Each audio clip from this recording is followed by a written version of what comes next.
Good afternoon, ladies and gentlemen. My name is Borbála Tóth, and I'd like to welcome everybody on behalf of REKK on this webinar. We have a very timely topic to discuss here and very distinguished panelists and speakers, so I'm not going to take too much of your time. You see here the participants guide on the screen. We kindly ask you to type your questions if you have to the question panel, and we hope to address as many questions as possible during the discussion. And if you move further, Katalin, please, then you see here the agenda on the next slide.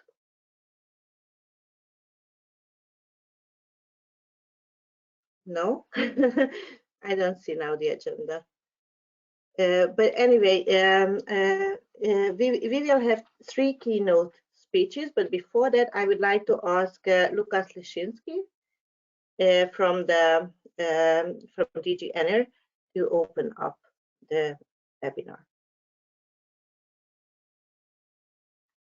Hello, good morning and good afternoon. In Europe, good afternoon to everyone. I was just kicked out, but it seems that I'm back precisely for the opening. So thanks a lot to REKK for organizing this event and for the invitation.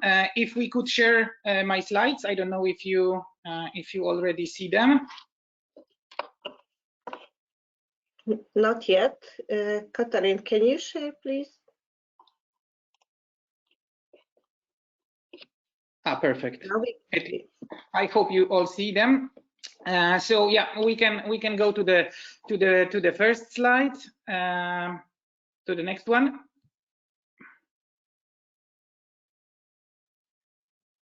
Yeah, so indeed, as I said, I think it's a really timely organized workshop for various reasons.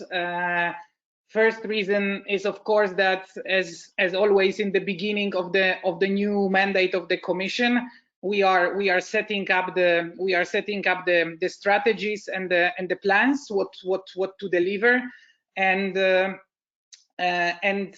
here we started, and our president von der Leyen started with presenting a Green Deal strategy, the new growth strategy, which is paving the way and which is basically our guiding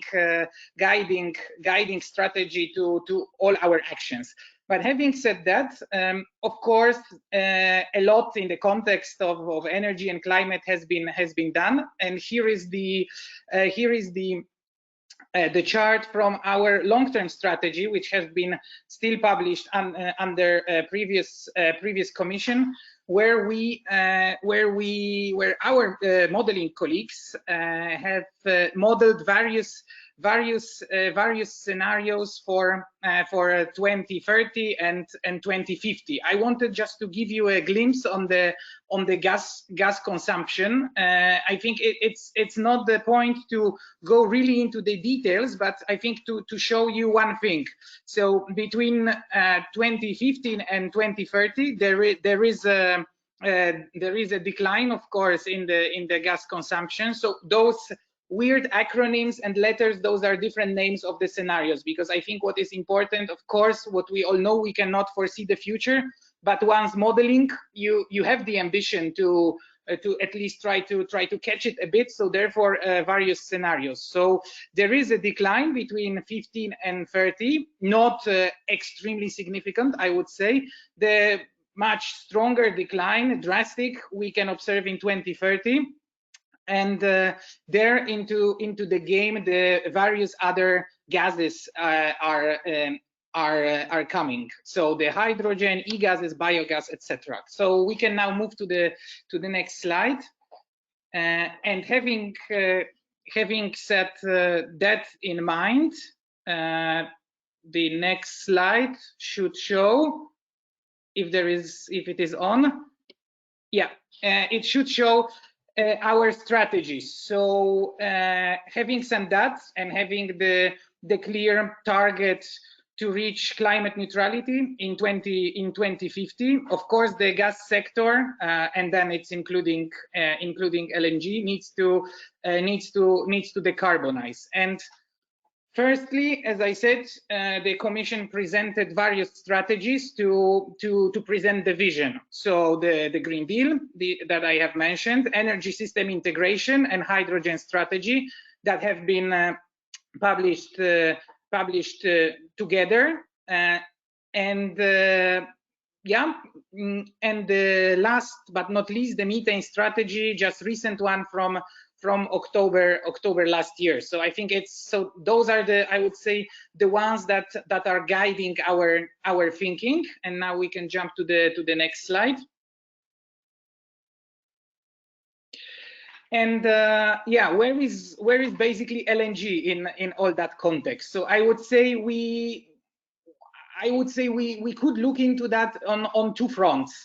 One is the access and the role of LNG that is bringing in the security of supply, market liquidity that it has brought, and it will still play on the market. And I think that's the main focus on this workshop, and we will discuss that in the panel. And I think Peter will well advertise the study that I'm just pointing out here, that the consortium of consultants, including REKK, made for us, for the Commission last year, in order to assess if there are still any existing barriers on the regulatory framework into the LNG. So we know that market delivered well. We see that by the records imports, etc. But we want to still see, having in mind the new developments, additional volumes, and the new challenges having arising with that. Can we still improve the things? Is there any room for improvement? And the second part, and we can now move to the last slide, is the, let's say, the decarbonization angle of the LNG, since, as I said, the gas market needs to be decarbonized and needs to deliver. I think that's quite clear. And here we as well see that there is a potential in the, I would say, LNG route to contribute to that. I just pasted in the conclusions from the last Madrid forum that I think Arno knows quite well, because the GLE has contributed significantly as well to the works on potentials and scenarios of importing renewable and low carbon gases. And here just to show that it's as well quite existent topic in our thinking. So I would say those two issues, which are of course interconnected, and last but not least, cannot be treated as well separately from the whole holistic view on the gas and the future decarbonized gas market, right? So that this is, I think, I would say, additional challenge, how to ensure and to keep good progress of the well-functioning internal energy market. So yeah, I think that's all from my side from now. And yeah, I'm really looking into the discussion when we jump into more details. So that's just for the start, I would say. Thanks a lot, and looking forward for the discussion. I don't know if there are any questions, but please let me know if I should take any now, or we will leave it for later. Thanks.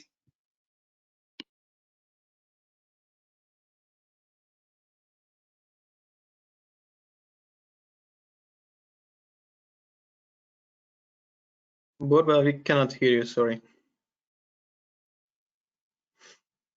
Thank you very much. I just said thank you very much, Lucas, for the excellent introductory thoughts, and I would like to pass the floor to Peter and receive questions or take questions later. And Peter Kotek is our Senior Research Associate at REKK, and he will be presenting the findings of our study that we did together with Trinomics and Enquidity. So please, Peter, the floor is Thank you yours. very much. Hopefully now you can hear me and see my slides as well. My goal here is twofold. We First, don't see your slides. We see still Lucas' last slide. Now we can see your slide. Okay. Now you can go on. Thank you. Thank you. So my goal here is twofold. First, I would like to show you some figures in the developments of the LNG markets with regard to Europe in the last 2 years. And then, as Lucas already mentioned, tell you about our study on the access to European LNG terminals. This study was conducted in 2019 and published in 2020. We were part of a consortium led by Trinomics and together with Enquidity in REKK, and basically I will summarize our main findings and recommendations. Could we go to the next slide, please, because I cannot right now. Thank you. So in this slide, what you can see, the bars indicate how much LNG is imported to the European regasification terminals in each month. And on the right axis... Still the first slide for me, sorry. It's still the introductory slide. I don't see your... Okay, we have a little bit of lag then, sorry for that. So no, you will see a slide with some bar charts. This indicates the total LNG inflow to European terminals, and on the right axis you can see the TTF spot price as an indicator of European prices. What is quite apparent at first that in 2017 and 2018 we had quite a low utilization of European terminals, around 20%. And in late 2018 and throughout 2019, this utilization rose above 60%, and this LNG glut continued even in the 2020's first half of 2020. By the second half of 2020, the flows started to diminish. But altogether, we saw the same amount of LNG reaching European markets as in 2019. As for the first month of 2021, we saw a really low utilization. The reason for this was the rising prices on the Asian market. And although the TTF price and the European markets increased their price level, it was not enough for the cargoes to reach the European markets. Can we go to the next slide, please?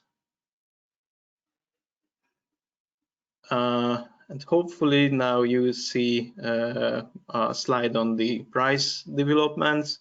Here we plotted 3 main markets. The blue indicates the US markets, the gray indicates the Asian market, Japanese spot prices, and the orange and the red one indicate European markets, the orange one being the TTF and the red one being the long-term contracted Russian gas in Germany.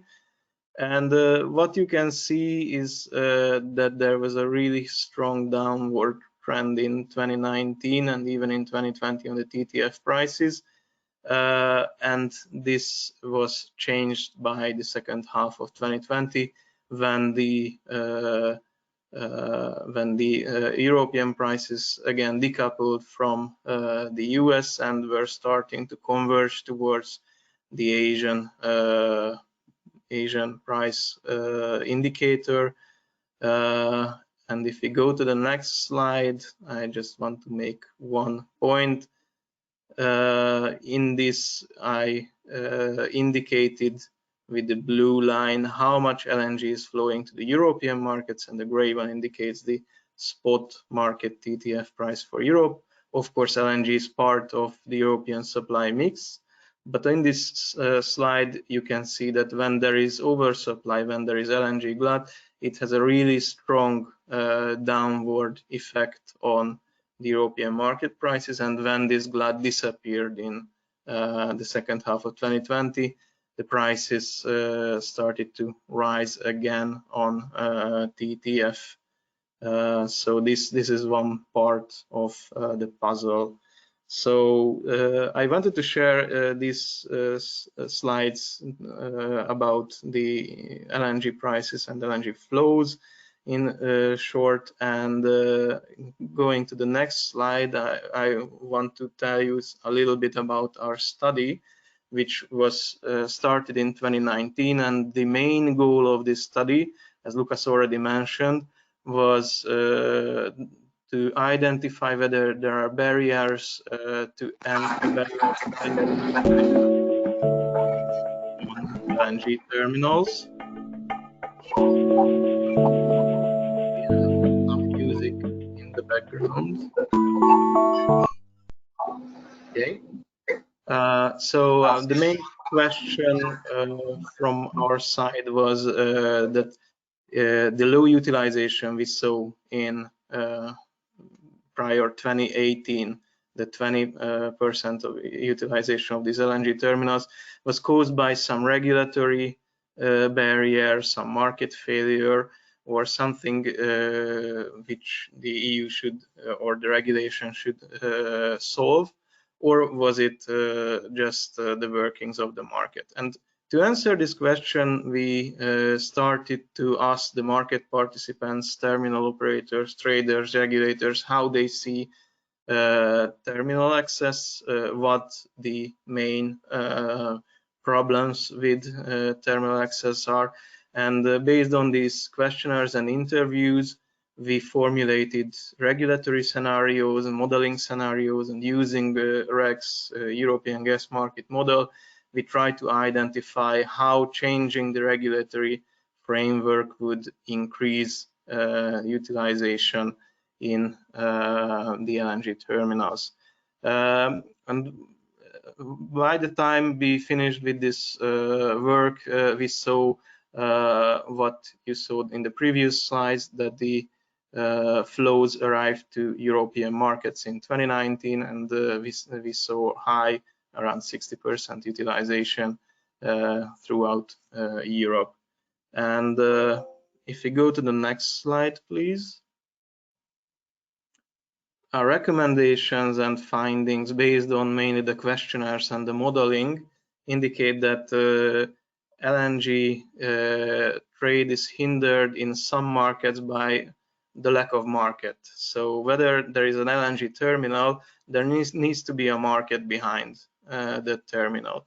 It is well functioning and mature in Northwest European markets, but in some Eastern European markets, then the less developed market structures hinder the utilization of the terminals. And for that, we propose to impose some market making obligations and to help the development of markets behind these infrastructures. Also, we found that in some EU member states, if there is no adequate interconnection behind the national gas markets, being this in the Baltic states or in Croatia, but this issue is already being addressed by the planned PCI investments and other policy measures, such as the market merger in the Baltics. But we also found that it's difficult for a newcomer, for a new entrant, to get grasps of terminal access and how they could just access the products of a terminal, and better transparency and better comparability of products in LNG regasification terminals could be enhanced by introducing an information platform that ensures transparency and comparability of products between terminals. and this would also facilitate progress towards auction-based allocation. And please go to the next slide. And we also saw that with modeling that if we introduced auctioning of primary capacities, then this would create better utilization, increased consumer welfare, and better price signals for market players. And the already operating practices in Italy and Spain can serve as a blueprint or as a good practice towards this solution. We also saw that there is use it or lose it in most of the terminals, but the usage of the terminals could be improved still by mandating use it or lose it regulation and introducing harmonized processes, and also introducing a centralized tool for secondary capacity bookings. We considered whether TSO entry tariffs are prohibitive for LNG. Of course, once you regasify the product, you have to pay entry tariffs on the TSO side. We found that it's not prohibitive, and even if higher discounts are granted for LNG entry on the TSO system, it would have limited impact on the flows and the prices and utilization of terminals. So as the current practices do not lead to distortion, we find that it's not necessary to change this part of the legislation. And to the last slide, please.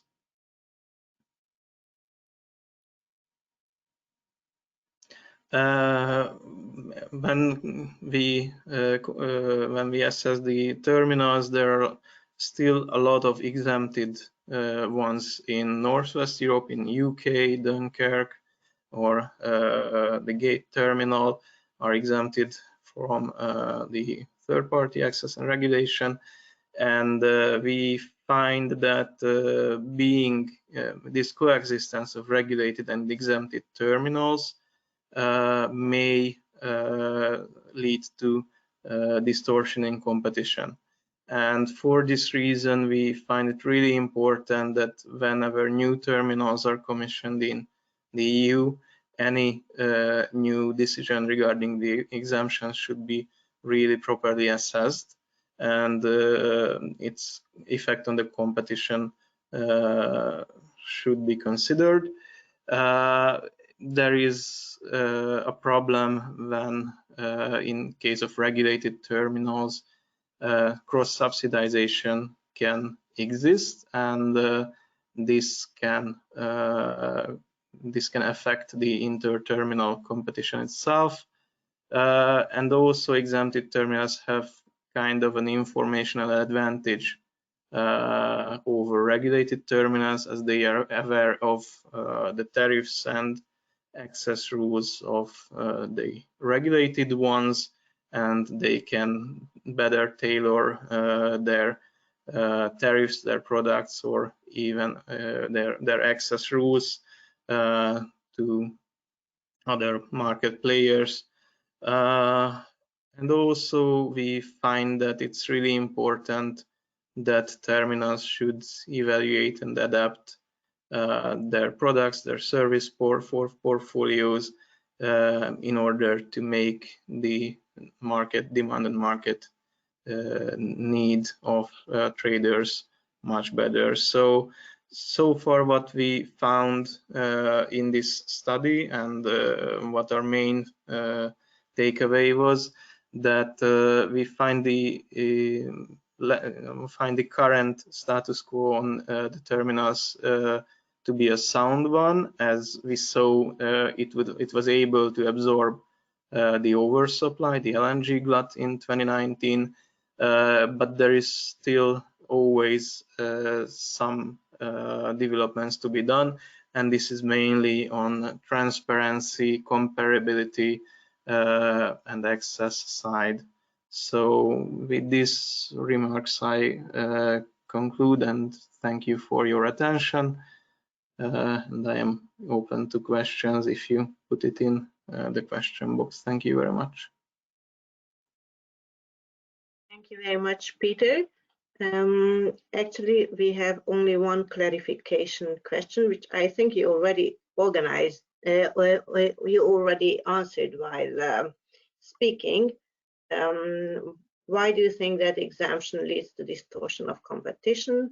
But I think you already touched upon this, so we can come back to the debate later on, I think. So I would like at this point give the floor to the second keynote. It will be given by Christoph Wichmann, Director Energy Practice from Frontier Economics. Christoph, can you please turn your camera on if possible?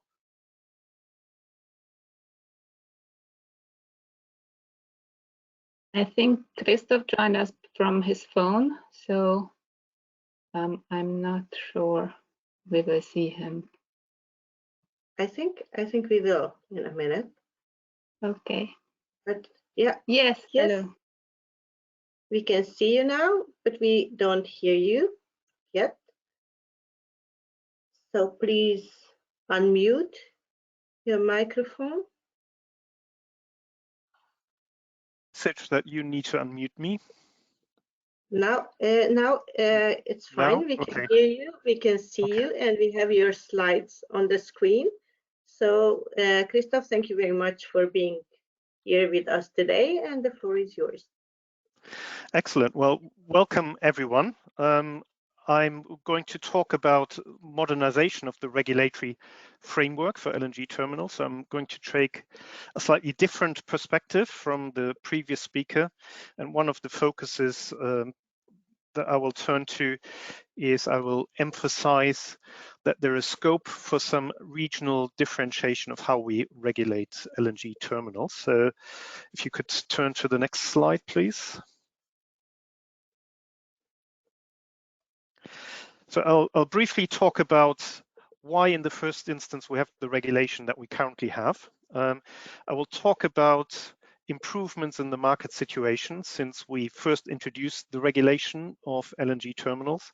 I'll talk a bit about the benefits of having unregulated terminals or more leniently regulated terminals in the more developed markets, and based on that conclude with a few policy suggestions or recommendations. So if we can turn on 2 slides, please. The starting point of when we introduced regulation of LNG terminals was actually the situation back in 2003, when most of the gas wholesale markets were highly concentrated, as indicated on the left-hand side. So in most markets, the largest players had a market share of 50%, and LNG provided one opportunity to open up the market. It was also a situation when LNG wasn't actually very far developed in Europe. So one of the key countries to introduce LNG at that time was Spain, with a gas system that was very strongly, or you might say almost entirely, reliant on LNG, and some proliferation of LNG in Northwest Europe, France, and Italy, but clearly not the situation we currently find ourselves. So we designed a regulation when we didn't quite know what the market would look like. Turning to the next slide. It's also worth just reminding ourselves what we're actually trying to do or trying to address by regulating LNG terminals. So we're actually trying to identify what's the market failure, where doesn't the market deliver, and what can we do about it, and what can regulation help.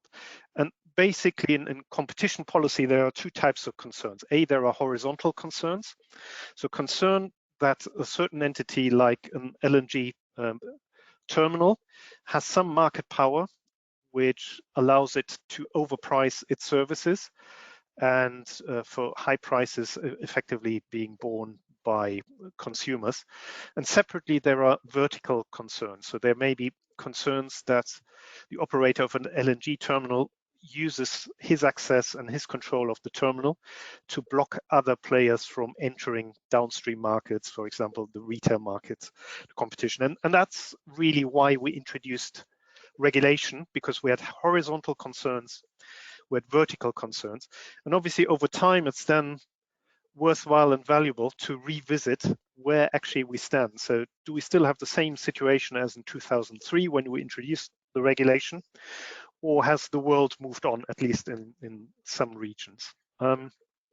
Now, moving on and thinking about the improvements in market performance that we've seen in recent years.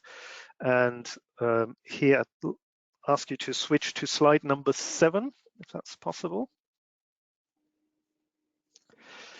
I'm focusing here on Northwest Europe, and quite clearly some of the more critical comments that we heard in the earlier presentations, they apply or may apply to other regions in Europe. But I'll just point out some of the developments that we've seen in the more developed markets. So there've been some wider gas market developments, which are also relevant for LNG, plus we've had some LNG specific market developments. So the wider market developments are that concentration in gas wholesale markets have reduced, so much less issues around the largest players. We've seen the development of a really liquid market in Northwest Europe. And in fact, EU case law has recognized that in certain regions, especially Northwest Europe, we now have markets which span multiple countries, not just a single country, but multiple countries, and thereby competition between multiple suppliers from these different countries. And then there are the LNG specific developments. So we have a much larger number of LNG terminals today than we had at the time. In some of the countries, we have competing providers or suppliers of LNG terminals. So not only do we have LNG to piped gas competition, but we also have some competition between LNG terminals. And LNG thereby has become part of a much wider market. So there isn't a market for piped gas and for LNG gas. There's a much more integrated market combining pipe gas and LNG. And lastly, we've had some technical developments, especially the emergence of floating terminals, which are much cheaper to invest in, which provides some optionality because part of the facilities could be moved to another location, which has really facilitated market entry in a number of regions where previously people thought that we wouldn't see market entry. And this is also reflected in some of our work, but also in some of the studies that we've looked at when we conducted this work. So if we could just briefly turn to the next slide. And here again, I can refer to previous work undertaken by Trinomics and REKK. So strong inter-terminal competition was one of their conclusions. The possibility of shippers to elect between different terminals, and certainly a tendency for markets to become more integrated, and for competition to unfold between pipeline gas and LNG. So I think those conclusions, they are very much in line with what I discussed previously, which leads us to the next slide and the question of where do we then stand in terms of our original motivations for regulating the market. So in the first instance, and again, very much with a focus to Northwest Europe, many of the horizontal concerns, they have been reduced. So market shares of the biggest players have been reduced. Individual terminals in those regions, they are by no way dominant. They compete with other sources of gas, and this exerts competitive pressures on these terminals. And also we see that the vertical concerns that we had originally, they have been reduced.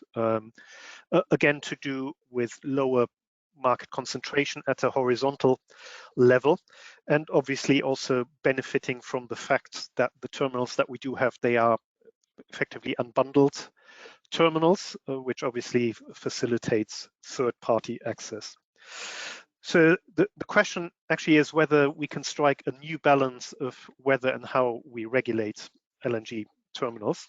And that's what I want to discuss in the next section on slide 11. I just want to highlight some of the benefits that can arise when you regulate terminals less stringently, more leniently.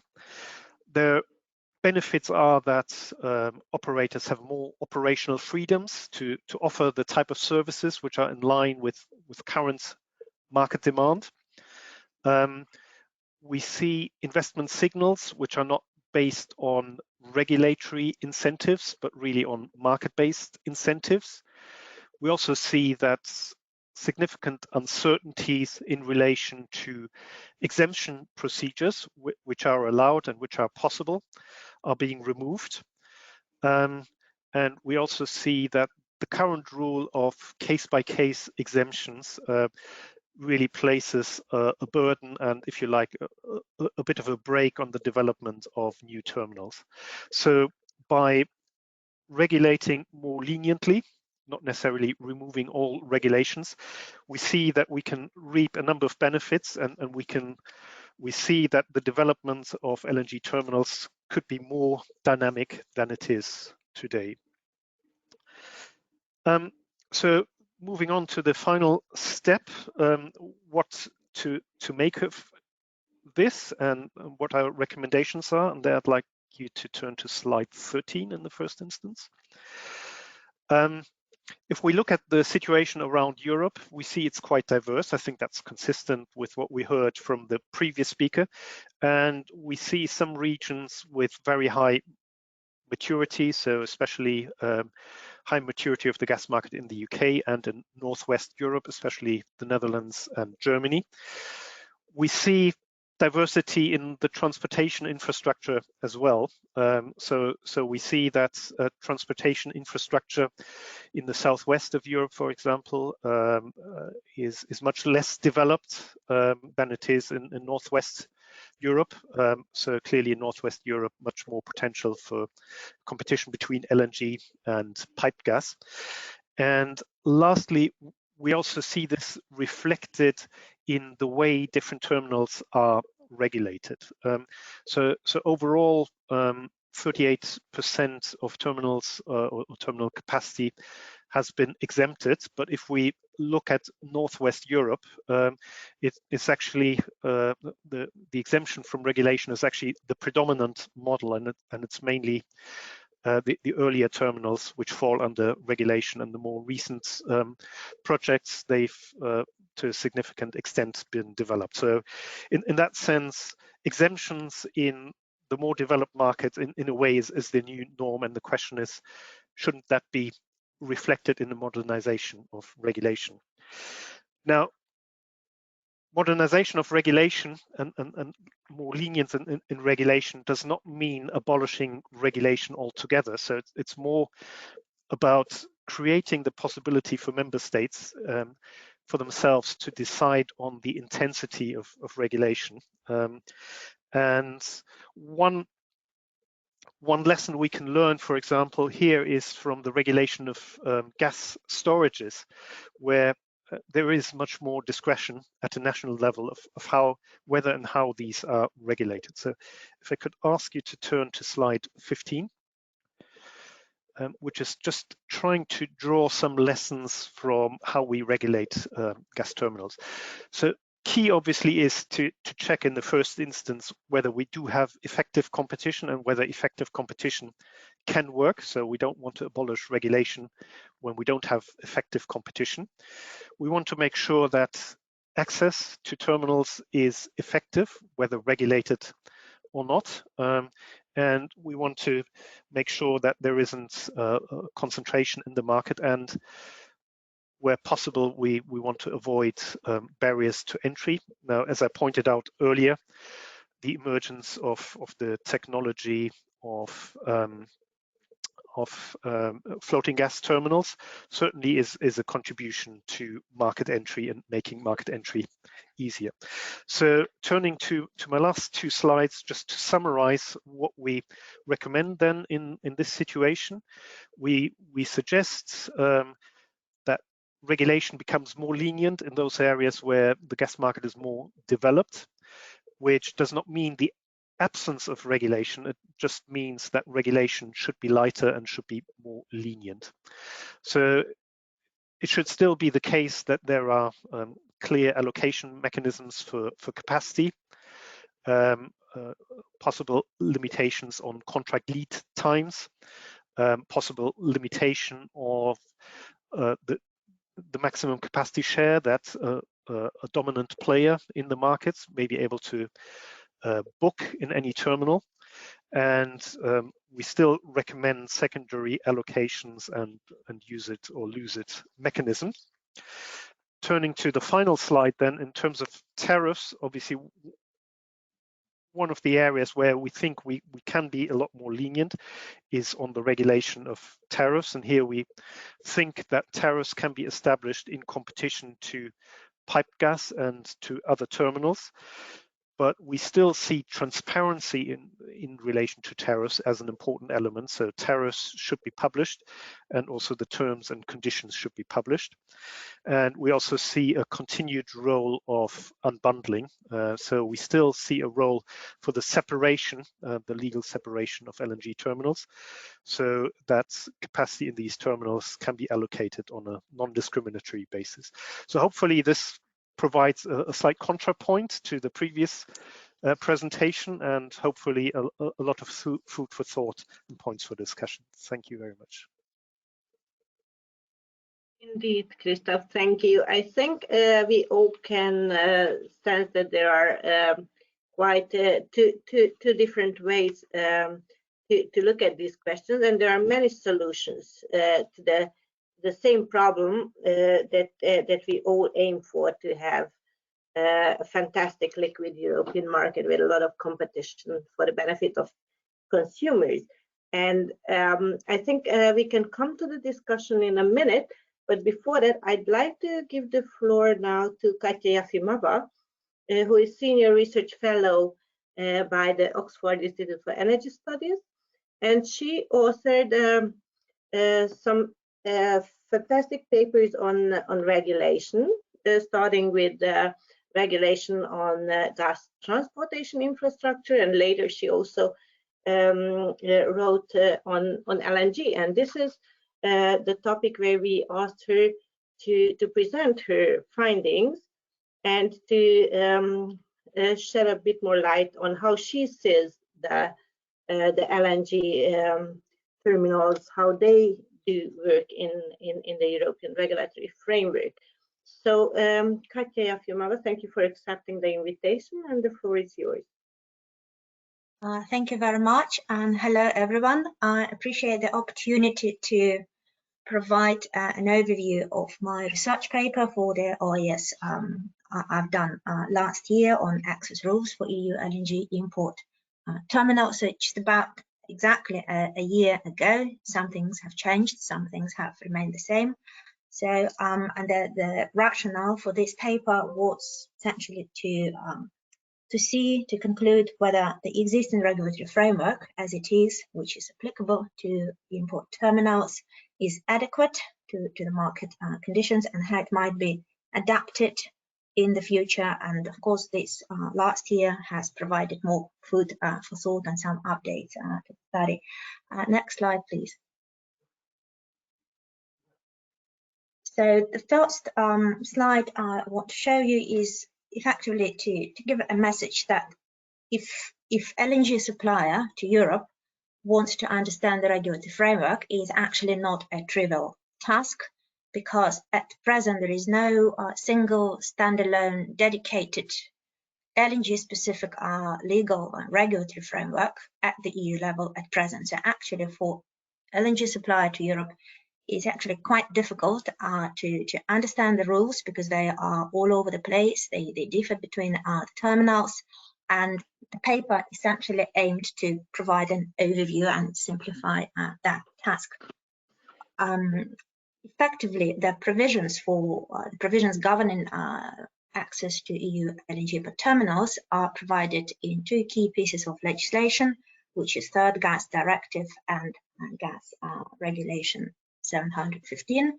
And the basic requirements are, of course, mandatory third-party access to the terminals based on published tariffs, and gas regulation, in addition, has provided further requirements, specifically on publication of non-discriminatory and transparent capacity allocation mechanisms, but such that it has left a significant degree of discretion for LNG terminal operators in designing such mechanisms.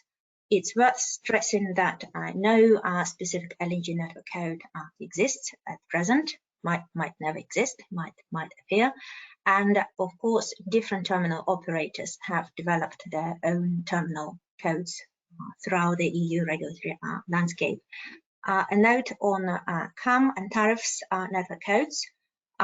Important to note that CAM network code does not apply to LNG terminals in its entirety, and there are very few provisions in the tariffs network code which are applicable to LNG terminals.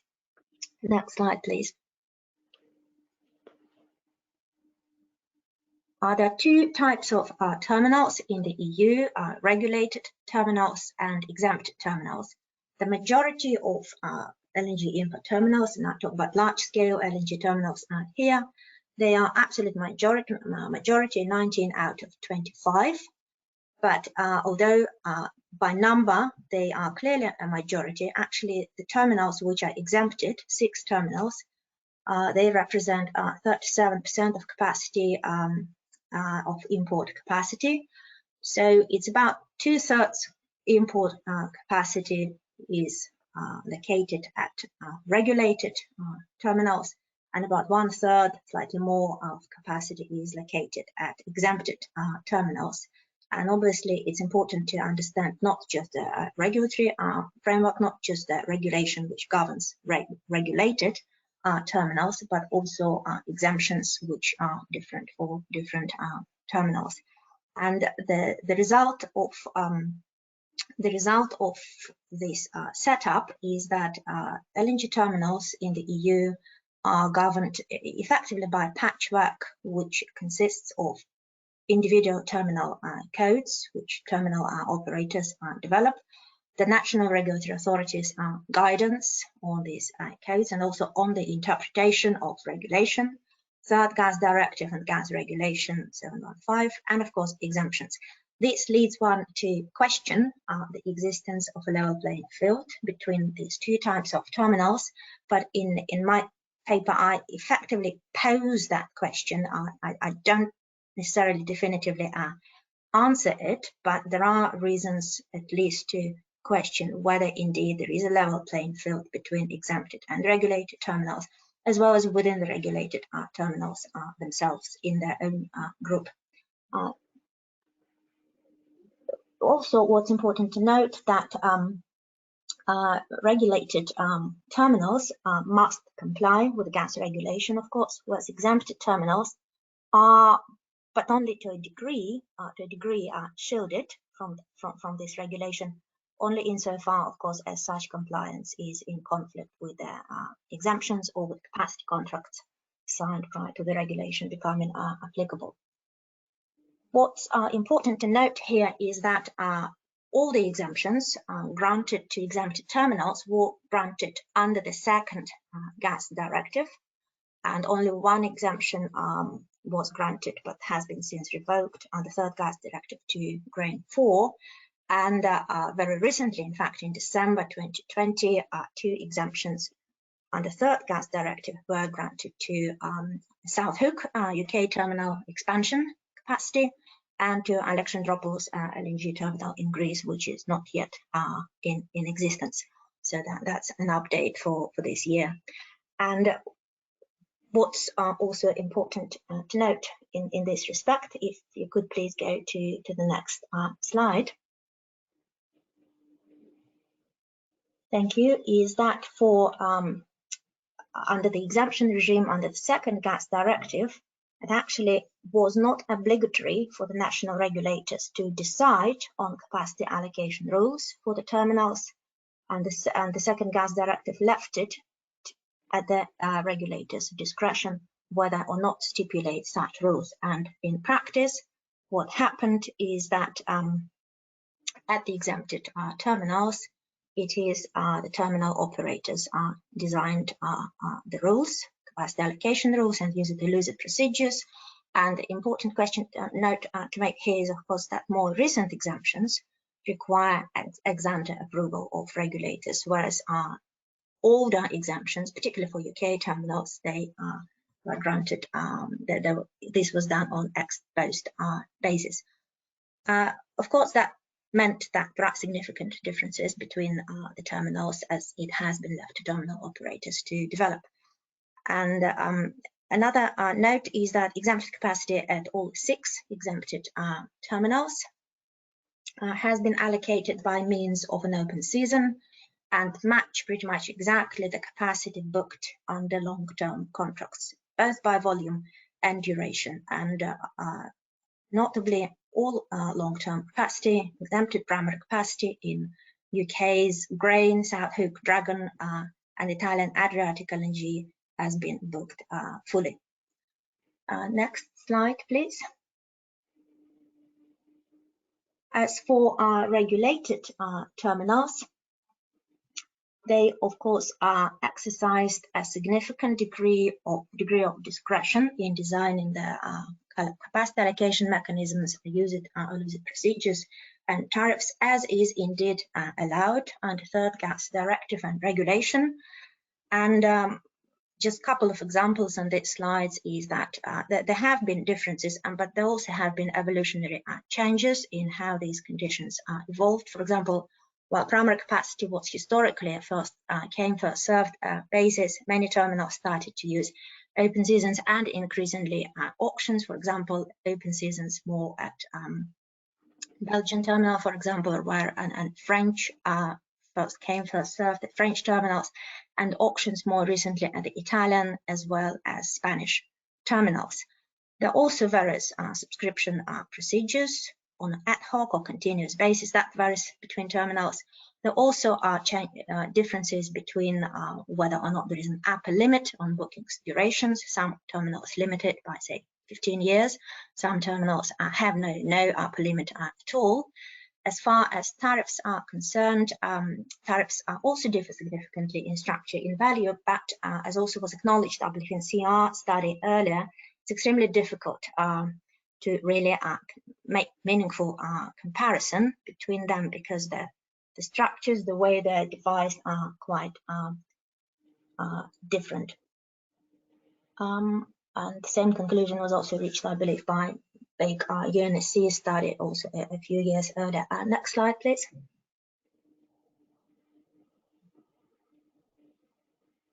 Thank you. Another important pattern that actually emerged over the last year or so is that increased interest from LNG sellers and producers in long-term capacity bookings, particularly at Northwest European terminals, which really are hardly a surprise. And also, if you try to look at data of capacity bookings at the majority of EU import terminals, it's already booked long-term. If you try to sort of provide a time profile of bookings expiry, then on average, the contracts expire in the 2030s, so not very soon at all. And as I mentioned before, only a very few terminals are still offering primary capacity on long-term basis. And because of that, it's quite clear that transparency in tariffs and adequate application of use-it-or-lose-it procedures will become increasingly significant. And that is, of course, there are a couple of examples of some players particularly Qatar, obviously the producer of the cheapest LNG source, has been making long-term bookings across European terminals at Zeebrugge, Montbard, in Bretagne, and Isle of Grain more recently, with booking dates running into mid-30s and mid-40s. And also, it's very interesting to see whether that drive will continue going forward for those remaining for those Northwest European terminals which still have some capacity left unbooked, as well as UK terminals and potentially German terminals when and if those progress. Next slide, please.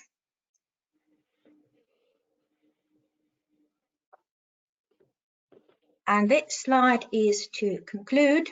Really, the paper has overviewed the existing framework. It distilled various regulatory provisions from a lot of documents, a lot of legislation in the EU, as well as from the exemptions, as well as from regulated terminals, terminal codes, with a view to provide some thoughts on how new regulatory framework could look like. In fact, if any adaptations and updates are made to the existing framework, what that could be.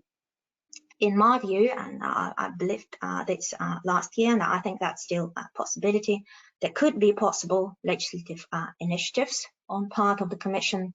And just some examples is whether that might take form of LNG network code, where all this LNG relevant LNG specific provisions will be brought together in one standalone code, which will apply across the EU regulatory landscape, or, for example, making CAM network code applicable to LNG terminals, which I believe is less likely. Another possibility how the regulatory framework which exists to date might change by other means rather than adoption of new legislation is possible further actions by national regulators as well as by the Commission in respect of already granted and also in respect of new exemptions which are being considered and being granted. What shape that could take, in my view, possibly through amending the existing exemption decisions in terms of increasing transparency, for example, in particular, which is perceived by many studies as main barrier, and also by making new exemptions more strict in respect of transparency, specifically of usability procedures, as well as transparency of tariffs. And I'm saying that with a big caveat that obviously it would be extremely difficult to do, particularly in respect of the existing exemption decisions, because legally that be a difficult act to be done without violating principles of contractual certainty and legitimate investor expectations, because exemption was granted and then is granted. But I think what is probably more likely is that new exemptions that will be granted, they will be more stringent. And of course, if you look at the collection of the exemptions from the early dates, for the earlier terminals up to now, they become longer and longer and become more stringent and more stringent. And in fact, if you also look more recent decisions on say South Hook expansion and Alexandroupolis, that I think confirms that point. But also another point is that LNG players, I think they're probably potentially aware, might be potentially aware that the Commission might come with further legislation initiatives or some action to amend the framework, which also could see an increase in their requests for exemptions before any new framework is established. And I think, for example, the fact that one of the German terminals, the German LNG, Brandisbottel, has applied for an exemption. So I think it remains a very interesting space to watch, and obviously there is no one view on this, and it's extremely fluid topic going forward. And I think on this will be all. If you could please just move to one slide more. That's yeah, thank you for your attention, and that's just the link to the paper should you like to read a paper which is about 100 pages long. Thank you. Thank you very much, Katja Filmova, for this excellent summary. I think the scene is well set. We've heard very good arguments, very good points on how the LNG terminals operate, how the EU framework looks like, and we heard from Christoph reasoned opinion on why the light-handed regulation should be applied, and we heard on the other hand some recommendations on how to potential shortcomings could be addressed. So at this point, I don't see so many questions directly addressed to these presentations, but I would like to ask if our panelists or if the keynotes have questions to each other at this point before we jump into the panel.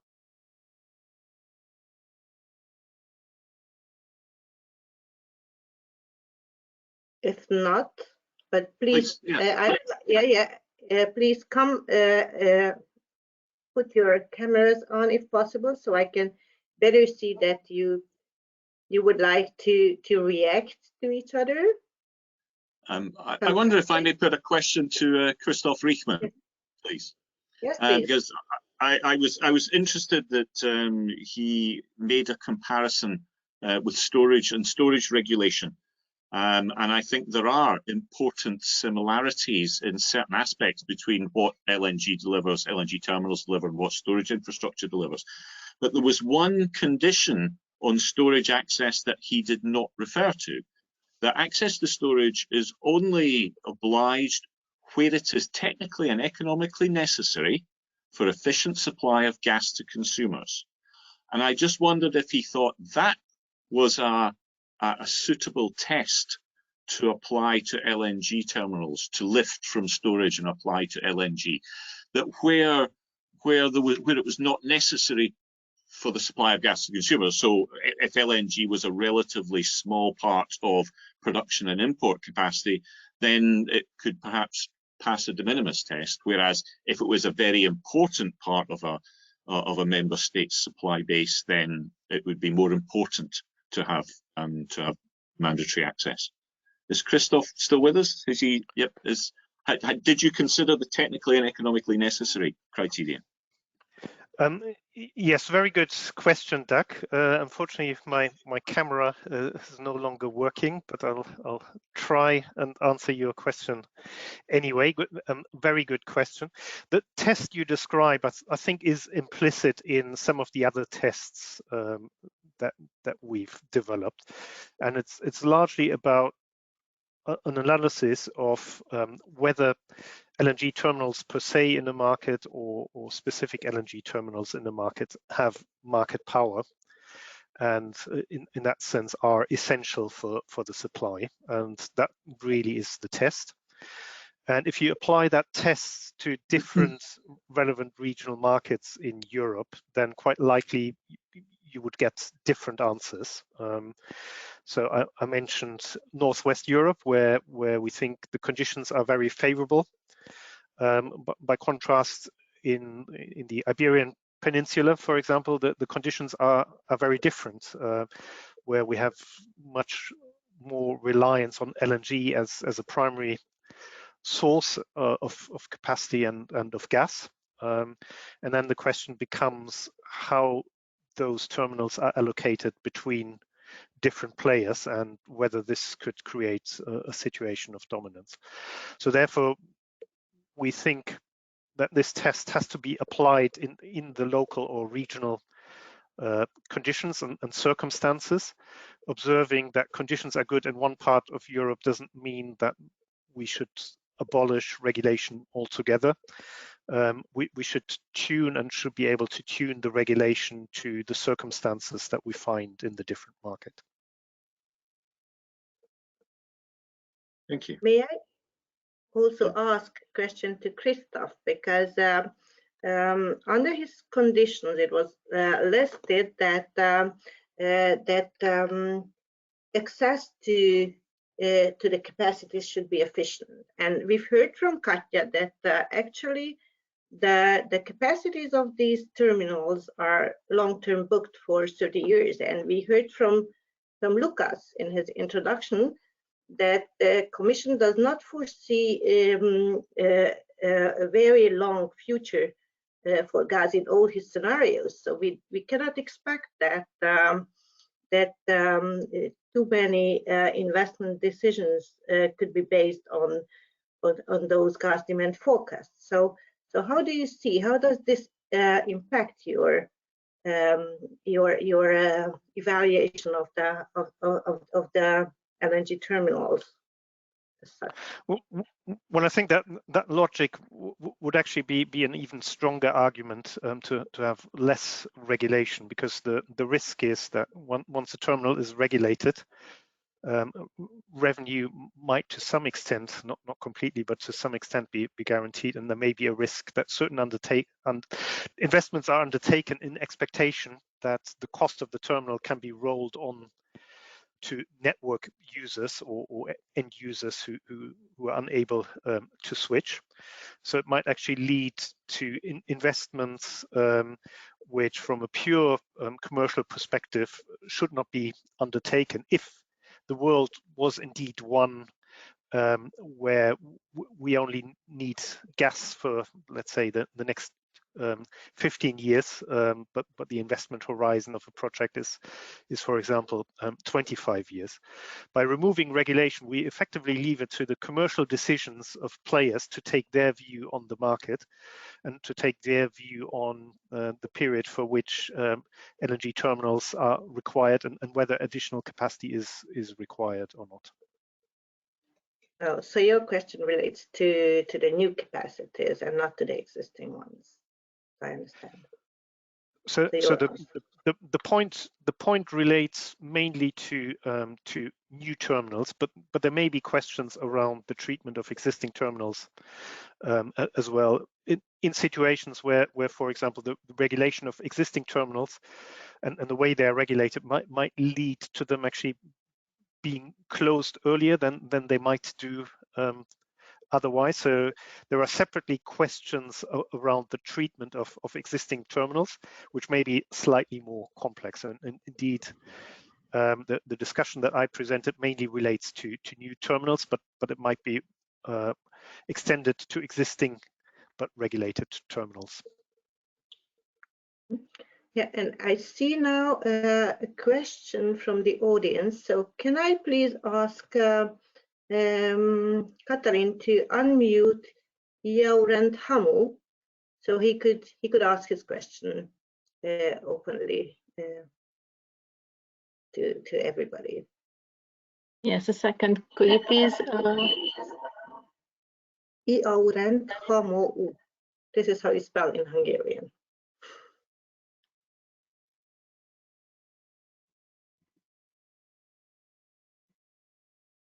Hello. Yes. Yes, hello. It was more a remark than a question.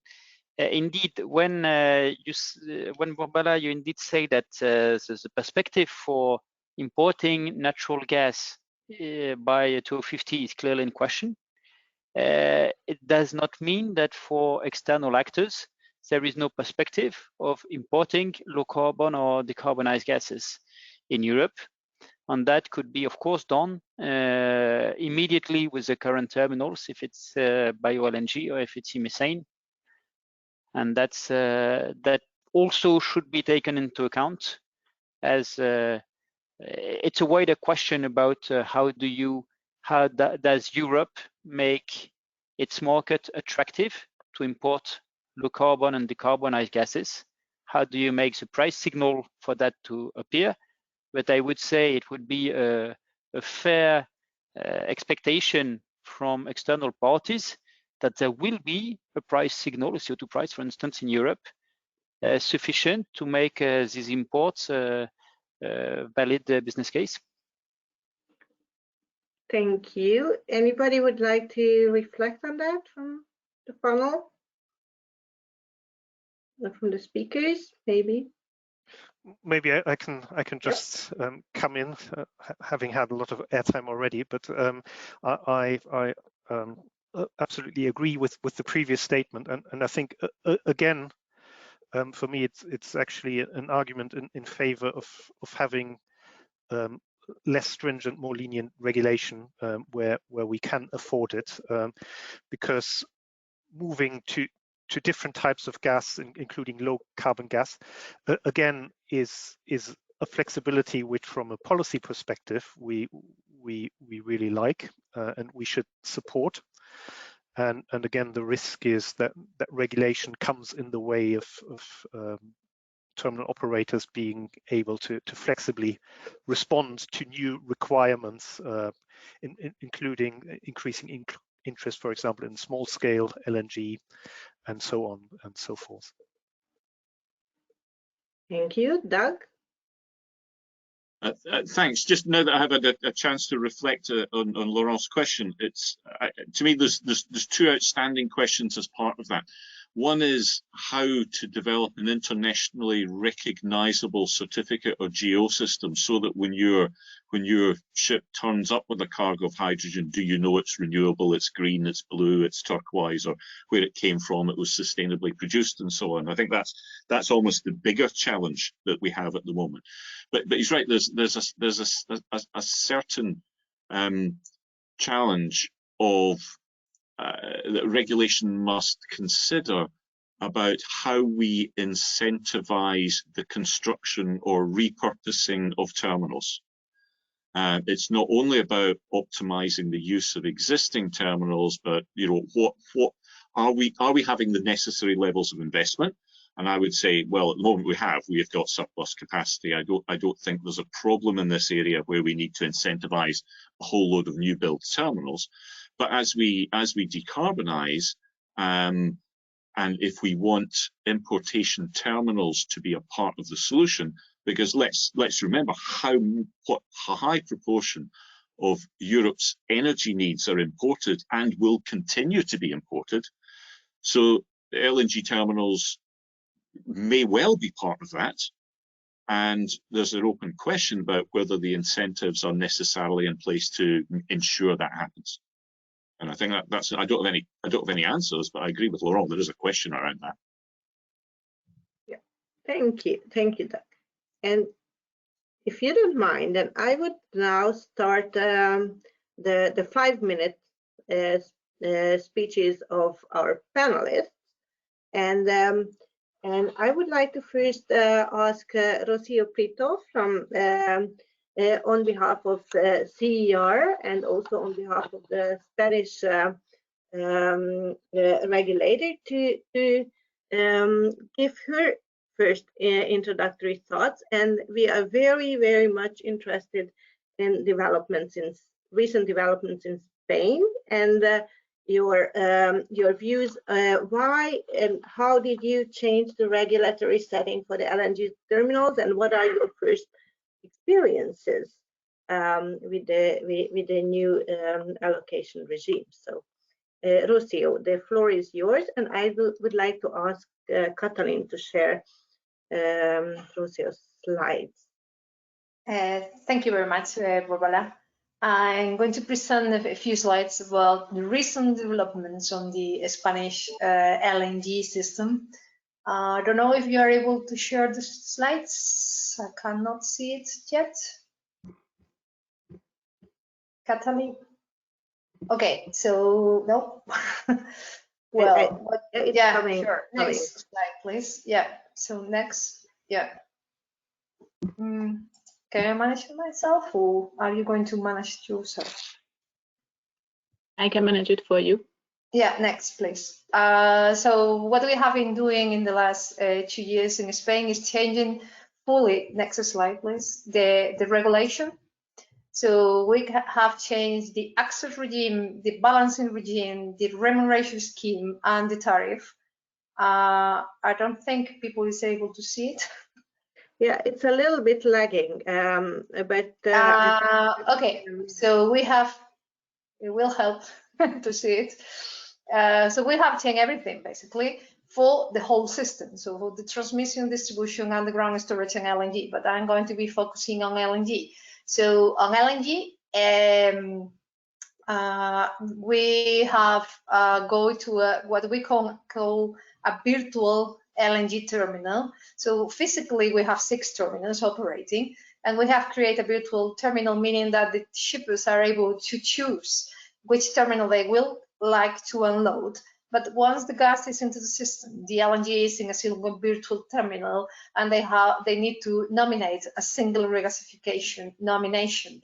That means that they can trade. So the good thing about this is that there is a virtual LNG storage where they can trade among themselves. That is makes things easier for competition. So for different types of traders to be able to be there, and at the same time streamline the life for those using small scale services.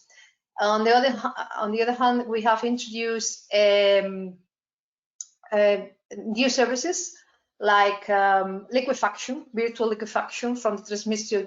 People is able to book to buy capacity on the hub, on the gas hub, and move it into the LNG hub if they are willing, for instance, to load trucks, small scale services.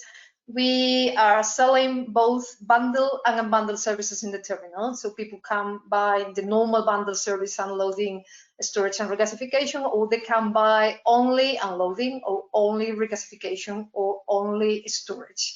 And then they can do it in the same periodical auctions, so market allocation mechanism for all the products, as we are doing with the CAM network code in Europe.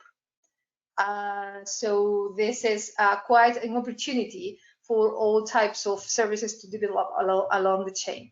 Also, we have changed the balancing regime, so we are applying more or less the same balancing regime for the LNG virtual storage as for the balancing regime in the network code. So we have harmonized fully all the system in the value chain. Yeah, okay, yeah, that's fine. And at the same time that we change the services, which have changed the tariff. So we have make a full reflection of what are the costs of our infrastructures. We have decreased a bit the remuneration for the TSOs and DSOs, LSOs, and therefore we have decreased tariff and update it to the cost. Next slide, please. Yeah, you can check several things. So yeah. So we went from these 6 terminals to a single terminal from a point of view of LNG and regasification and storage, making things easier. Next slide, please. So we start with this regime, the virtual LNG storage in Spain started in April 2020. And in July, we start with July 2020, last summer, we started with the regular auctions, periodical auctions. We, for instance, sold slots for the next 15 years. Of course, for the 3rd year, 50% of the capacity was left aside for further years. So only for the next 2 years we sold full capacity. There was huge competition. Also, long-term capacity was booked related to slots. There were auction premiums, and we have seen much more capacity in the hands of traders, so more companies and more competition. We also saw the other products like underground storage, like storage, LNG storage, regasification, with no premiums, but for small scale, for LNG load tracking, we also have some premiums in 2 of the northern terminals. So we are having good feelings about what is the results of what we have done. We need to make probably some adjustments regarding more development, congestion management procedures in order to avoid some of the congestions, and also to prevent hoarding. What has happened is that since then, for instance, in January 2021, I mean, we have the first 2 weeks in January was extreme cold weather in Spain, and at the same time, LNG was going be diverted to Asia in December, the beginning of January. So there were not much LNG in the terminals. Apart from that, the Aliyah pipeline flows decrease a bit, so we have a huge increase in the hub prices, and eventually the pricing does work, and LNG that have previously left for Asia came back. So next slide, please. So we can see that, and this is my last slide if we are able to see it. Here on the top graph, what we see is the price comparison difference in prices between the French and the Spanish market, and also the difference in flow. So basically, green is when French prices are lower, sorry, and red when the differential between the prices, and when the Spanish prices are lower is red, and it is the same. So when French prices are lower, we export gas, and the other way around. So when Spanish prices are lower, we import gas, and this is functioning perfectly. In fact, we were importing full capacity in the interconnection with Europe during January, but now that the prices in Spain are lower because the cold weather now is in Northern Europe, we are exporting through the French interconnection.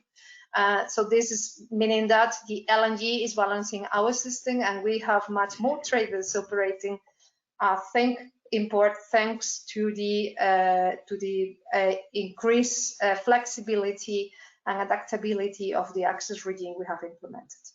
Thank you. Thank you, Rocio, for this very, very interesting insights. It was very, very good to see on your slides that you could prove it by the flows that how market works within Europe, and you also mentioned that price signals of Europe can really convert back the ships that are targeting maybe the more expensive Asian market. So it's really good, and thank you for showing us these recent developments. And next, I would like to turn to according to our agenda. I'm lost in my papers now, but now to Doug Wood. Thank you. Thanks very much, Barbara, and hello everyone, and thanks to REKK for organising this discussion. I don't have any slides, but let me put some general points or views out there. They're not necessarily official statements from EFET. Some of them are my views, some of them are mixed up, but I hope they will help engender some discussion or provide some responses to the points raised earlier today. So similar to Christoph, I started from the position of what are we trying to achieve here? What is the problem we are trying to solve? Because initially, when we started to look at this in the context of the Madrid Forum, the concern was that low terminal utilization was the problem, and that this was some regulatory issue rather than merely an indication that higher prices were available to LNG traders outside Europe. And the reason that the European terminals were empty was because all of the LNG was going to Asia. And I think what we've seen since then, and was shown within Peter Kotek's graphs, is that when prices in Europe are favourable to prices in Asia, we have seen those cargoes come back. So there's much less of a problem related to the regulation of those terminals than we thought. A significant part of it is to do with price. Well, that's not to say that improvements still cannot be made. I referred to a second possible objective earlier, which is to say, do we have enough LNG importation capacity in Europe? Is there a sign that new development is required and is not being fulfilled? Well, again, I don't think the evidence sees that out either. I think the whole principle of exemption has allowed additional terminals to be built by different players. We haven't seen so many merchant terminals as such. Historically, most of the terminals were built by TSOs or TSO affiliates. And through the exemption mechanism, what we allowed was a new category of players, mostly people who were involved in the upstream value chain, who could see additional optionality that a downstream terminal provided, and for their upstream plant to have a number of outlets in different markets in Atlantic Pacific basins, both increased the optionality of their upstream investment, but also it ensured that the project could continue to produce, because often the upstream projects relate to gas liquids or other products. So you don't want to, if you don't have a home for the LNG, you risk cutting back other revenue streams, and the knock-on effect is that much greater. So there is a value in ensuring you have access to a terminal, in using a service that's not necessarily provided by the regulated terminals connected to DSO systems. So we've had a series of 6 or so terminals that were built in addition to the ones that were being built by TSOs. And I think we've even continued to see more terminals being built under security of supply, but really for reasons of expanding a supply base to allow better negotiation, where we've had member states that are reliant on a single source of gas. There has still been interest in building a terminal to improve their negotiating position with regard to purchasing future supplies. And Lithuania was the obvious example there. Although that raises other problems, because if you have a TSO building that, but the value is obtained through supply contracts, then how do you connect the people who pay for the terminal with the people who buy for the terminal? So there's one, you know, regulatory challenge we have to meet, that if LNG terminals are being built for supply purposes and they are not utilized or they're not booked, then how do we actually ensure that they're properly funded? And if we're going to rely on a cross-subsidy mechanism, how do we ensure that that's not an unfair cross-subsidy mechanism where the regulated and cross-subsidized terminal in one member state isn't unfairly competing with a privately invested exempted terminal in the neighbouring member state? So we still have some further consideration of how the coexistence of regulated and exempted terminals, not only within a member state but in neighbouring member states, can actually play out. I'll take the opportunity while I'm speaking to comment on a point by Katja. It's an interesting different perspective when she mentioned that exempted terminals were fully booked for a significant period of time. And my interpretation for that was, well, of course they are, because the private investment meant they had to be fully underwritten before the private investment would take case. And the exemption for that means that the investment would not otherwise take place. So the significant bookings was actually partly a reason for the terminal being built in the first place, rather than a problem. But what that's allowed us to do, or that's allowed to happen, is to have significant capacity in place. So that's not an issue. I would also point out that even under exempted terminals, a form of negotiated third-party access has always existed, because what we've seen as traders time and time again is that parties who hold primary capacity in those terminals offer a sleeving or swap service, which is actually much more flexible than regulated third-party access. Because instead of having to abide by particular regasification or local balancing rules, what this allows is a holder of capacity at a terminal to take your cargo and provide you back with a strip of tradable gas at the virtual trading point, without you necessarily having to access storage or to trade out that position yourself. Now, of course, that would require a sharing of some information that the spot cargo deliverer might prefer not to provide to the capacity holder at the terminal, but it has been a way of facilitating the bringing in of spot cargoes, particularly in markets which are less liquid and where the spot cargo delivery has been less able to conduct some of those services themselves. But the biggest issue, I think, was very well picked up by the Trinomics REKK Enquidity study, was that the overriding concern was the liquidity of the underlying market. And that was a greater discouraging factor to the use of particular terminals than any of the terms contained at the terminals themselves.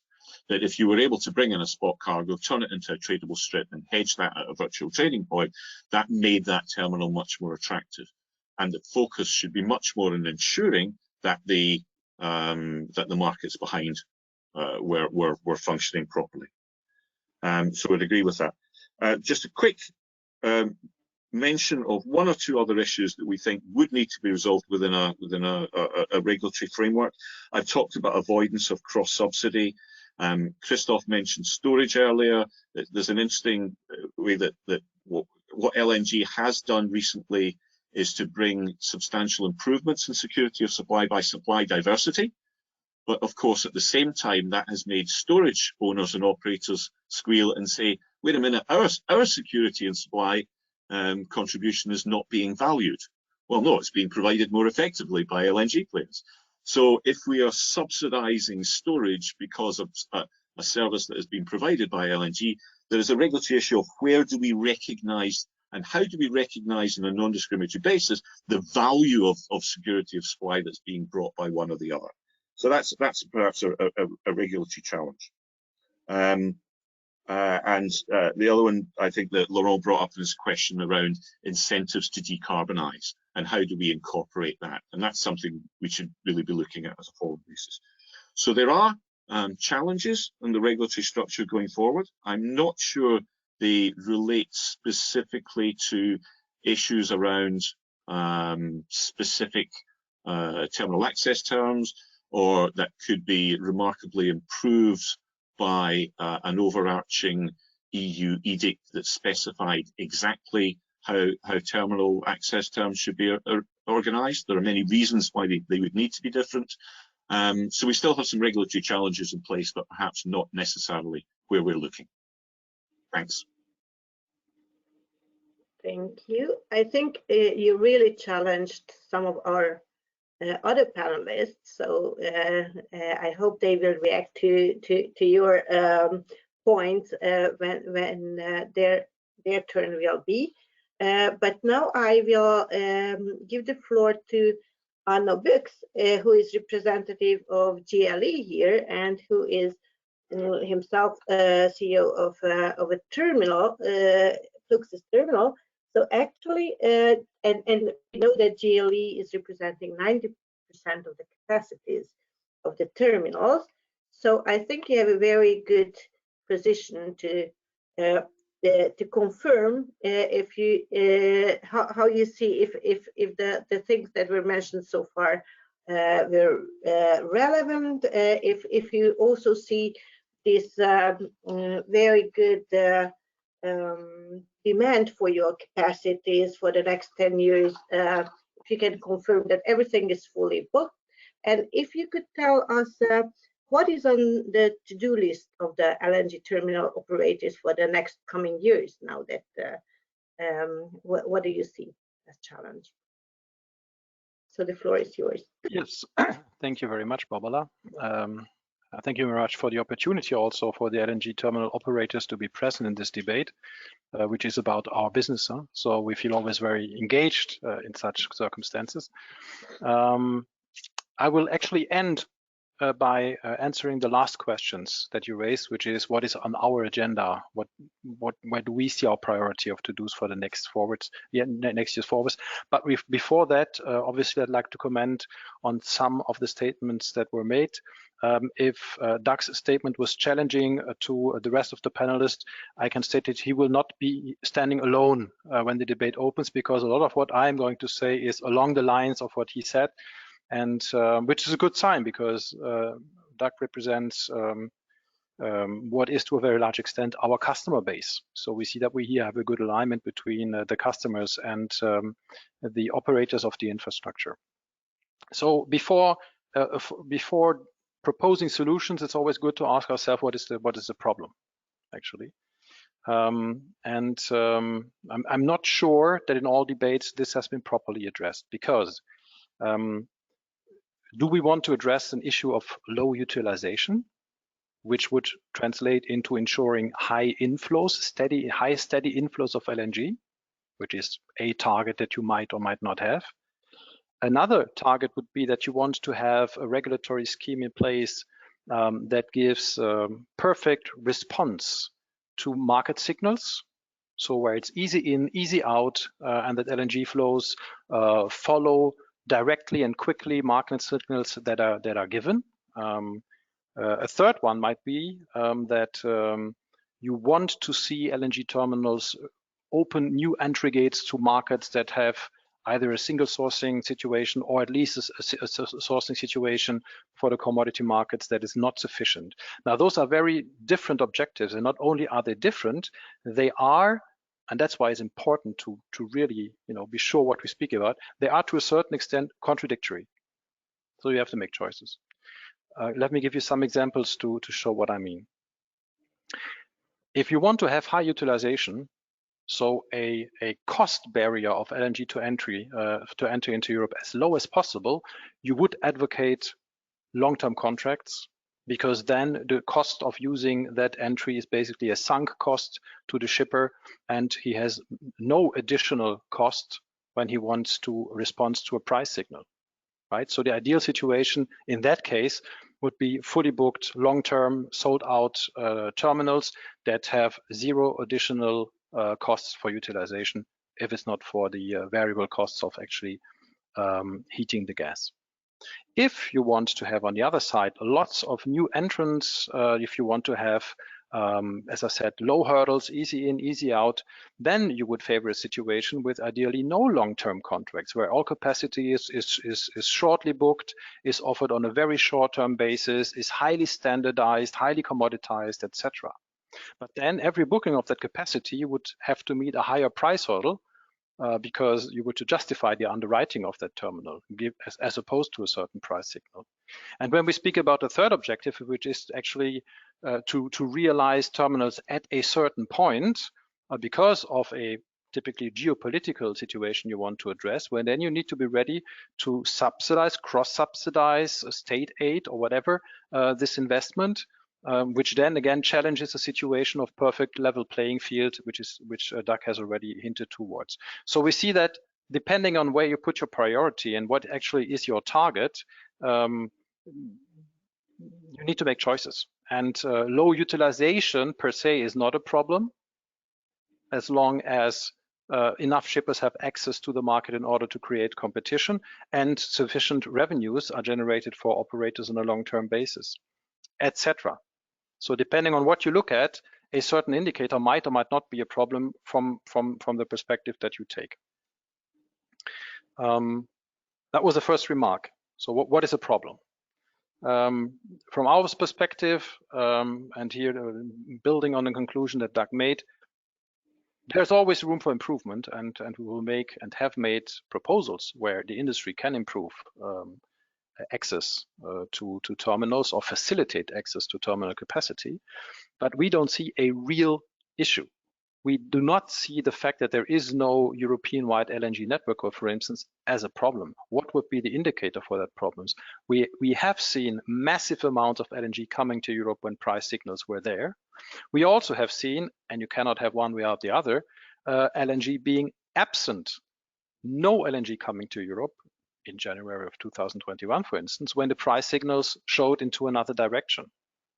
So the market is there, the price signals work, and LNG is flowing in and out following global price signals. For us, that's indication enough that there is no significant entry hurdle for LNG into Europe.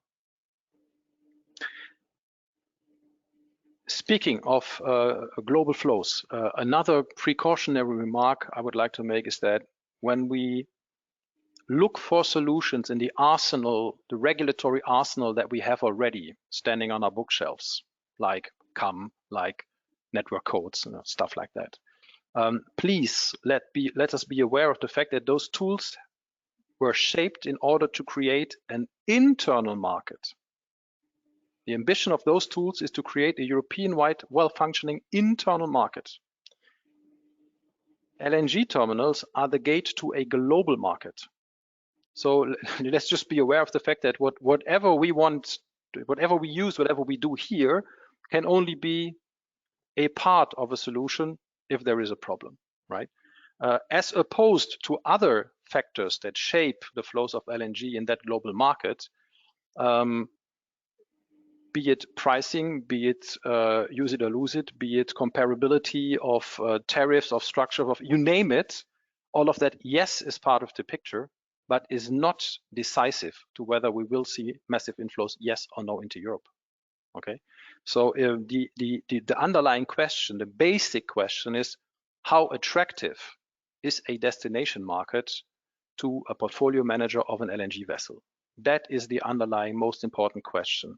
And here, as has been said before, the two main findings of the Trinomics study was that the attractivity, which translate into liquidity, you know, all the KPIs that we know about commodity markets, so that the market behind the door is attractive. You know, you can paint a door in whatever color you want.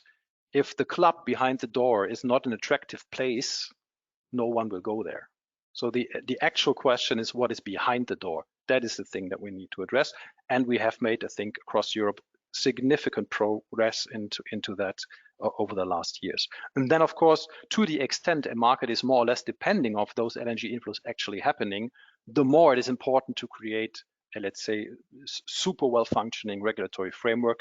And here we can only marvel at what has been done in Spain, which I guess is a reference case or a go-to place, at least in markets that are super well connected, as the Spanish market is by definition, because it's a single market.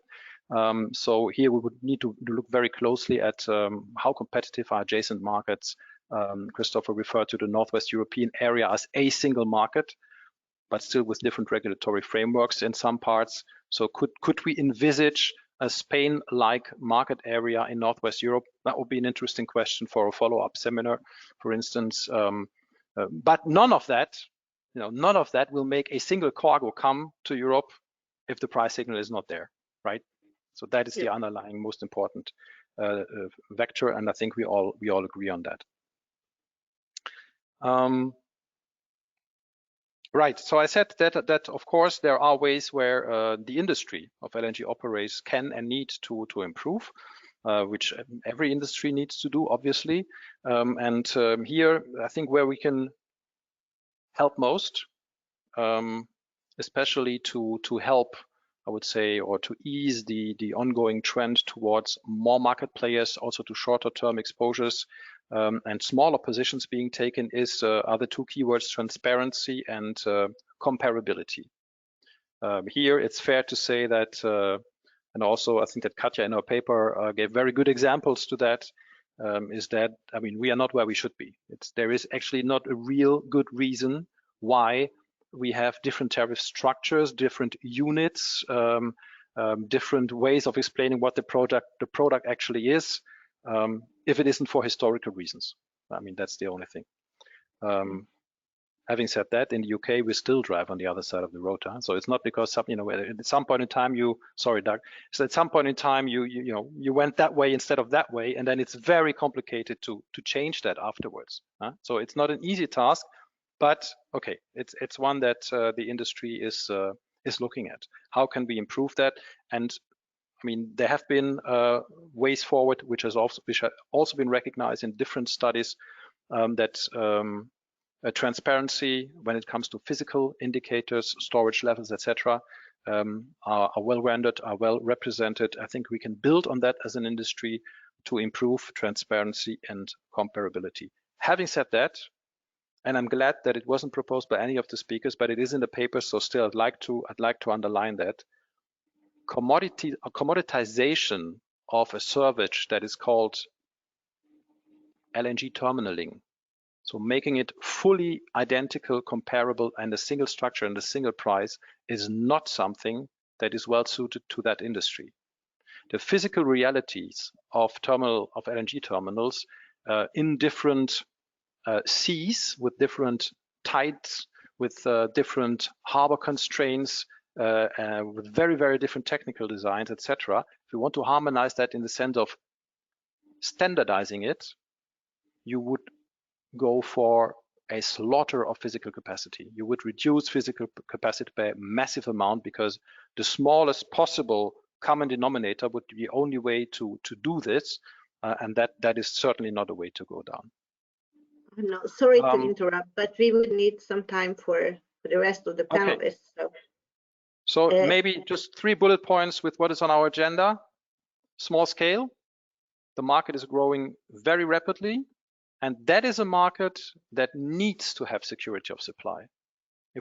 Once we have a significant part of our road transport running on LNG, we cannot say, oh, sorry guys, there is no LNG coming to Europe because Asia pays more for it, right? So liquefaction services, as mentioned by Rocio, and also, and here techniques are improving, standalone liquefaction of smaller scale throughout Europe is something that we need to support the security of this supply. Decarbonization, which was a topic that we indeed reported to the Madrid Forum, the last one, is the big one. Here we have lots of questions, not a lot of answers yet. Some, structuring thoughts and some data finding, but we are working on it, and together with relevant stakeholders, we do hope to make progress here soon. And with that, I'd like to conclude. Thank you, thank you. And I don't want to wrap the time, so I'm immediately passing the floor to François Levalier, who is project manager, gas directory at CRE, and he is now actually in this capacity seconded to Acer, where he works at the gas department. So actually your views as regulator on those topics that were mentioned are pretty welcome to this panel. So the floor is yours. Kathleen, can you please share the slides?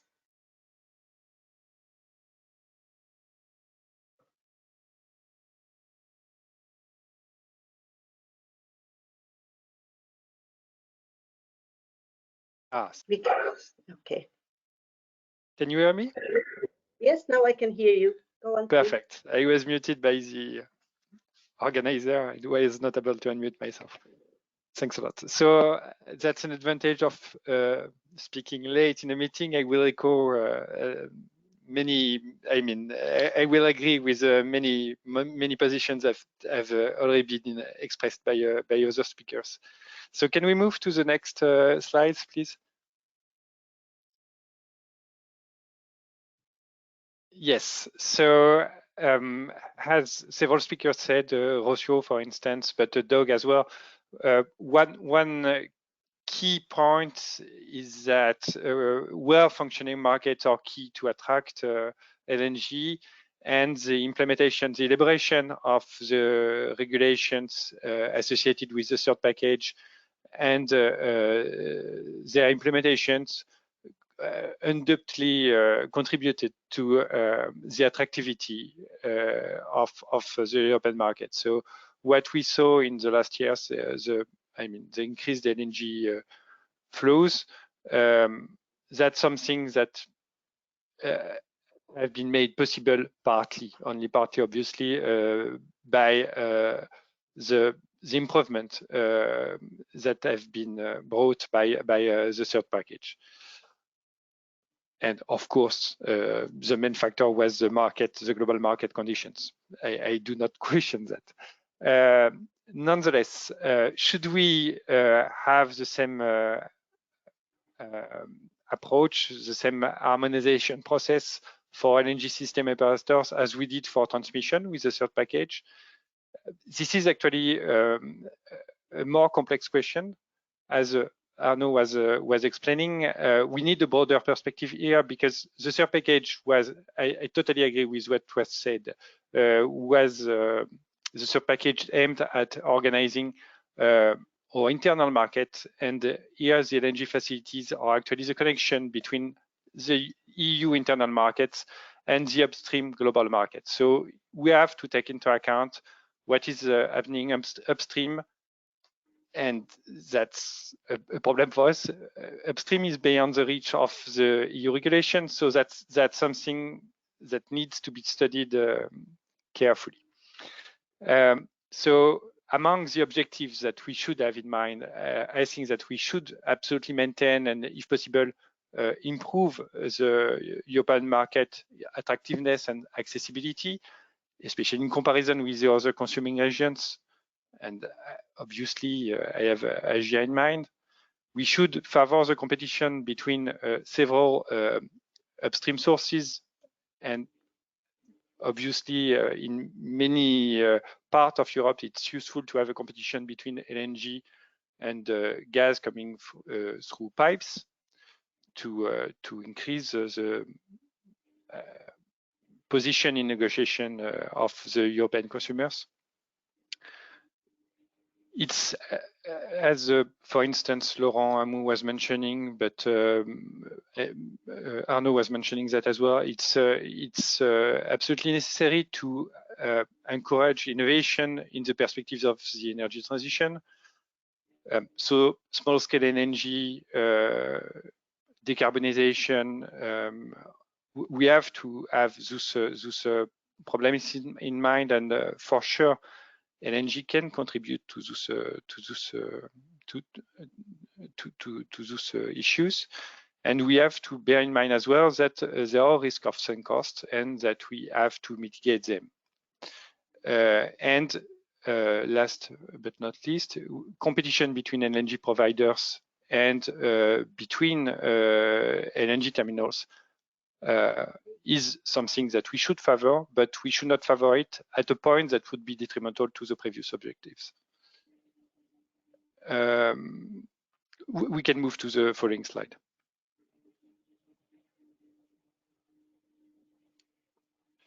So this debate about the regulation of the LNG terminals is really interesting, and as it was explained by one of the first presentations, actually the context quite drastically changed in comparison with the situation 10 years or 15 years ago, and the reports offered really valuable insights. Among the proposals of the report, some of them should be consensual. So transparency obviously is always welcome and supported by the agency, but by everyone, especially where there is no legal question. So for regulated terminals, that's, I think, a no-brainer. And so transparency to me is really associated with user friendliness. And we should as well maintain the effort to improve the gas hubs. So in the report, there are more. I would associate those ideas to market monitoring, in my opinion, but locally we may need gas release programs or specific provisions locally to improve the way the hubs are working. But yeah, that's for sure an important angle to keep in mind. Some other ideas are, let's say, more complex to assess, and for those ideas we will have to face some difficult trade-offs. So, for instance, when we speak about an harmonization of the products, an harmonization of the auctions, the allocation procedures, it may reduce the flexibility that is granted to the LNG terminals. So it may reduce their ability to provide new services, like small-scale LNG storage, those kind of services. We have to keep in mind that LNG terminals are more diverse in terms of infrastructures than transmission infrastructures, and we have to take into account this heterogeneity.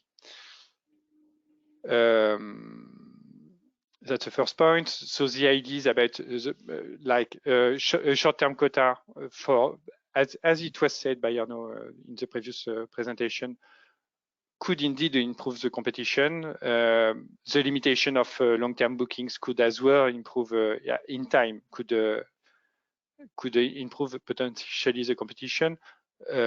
Nonetheless, long-term contracts are a good tool as well to mitigate the risk of sunk costs. Long-term contracts, if we challenge, if we create contract uncertainty, it will be detrimental to the market attractiveness, and that's something to keep in mind as well. As we don't want to let's say to damage the trust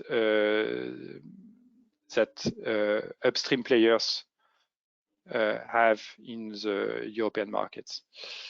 And more generally, so that's a very usual position of the we have to cut it short because we are running out of time. So can I ask you to? I conclude. Thank you.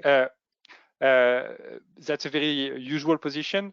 Usually the agency supports cost reflectivity and cost benefit analysis to validate investment and changes. And in that case, it means that when we have cross subsidies between terminals and other infrastructure, so network users, or when we have several services that are offered by LNG terminals, the allocation of costs and the cross subsidies should be justified. They may be perfectly justified, but a transparent justification is necessary. That's it. Thank you very much. And at this point, before I move further, I'd like to ask my colleagues to put a poll onto the audience, just because we've heard so many arguments so far that they should have now a view on that. So our question would be to the audience that what should happen with exempted terminals after exemption expires? And what's your view? Should exemption be extended? Regulated third-party access should be introduced? Negotiated third-party access should be introduced? Or I don't know. Of course, in the debate we offered a mixture of those as well, but just to have this option that people can send their message in with a simple vote. I ask you to give a vote. This is a multiple choice questions, so single you can just have one answer. And of course, I will ask my colleagues to, at a certain point, stop the voting, and we'll see how we could convince our audience about the different regulatory solutions. Yeah, we have we still give you a few seconds to give your choices, and then I think we should close.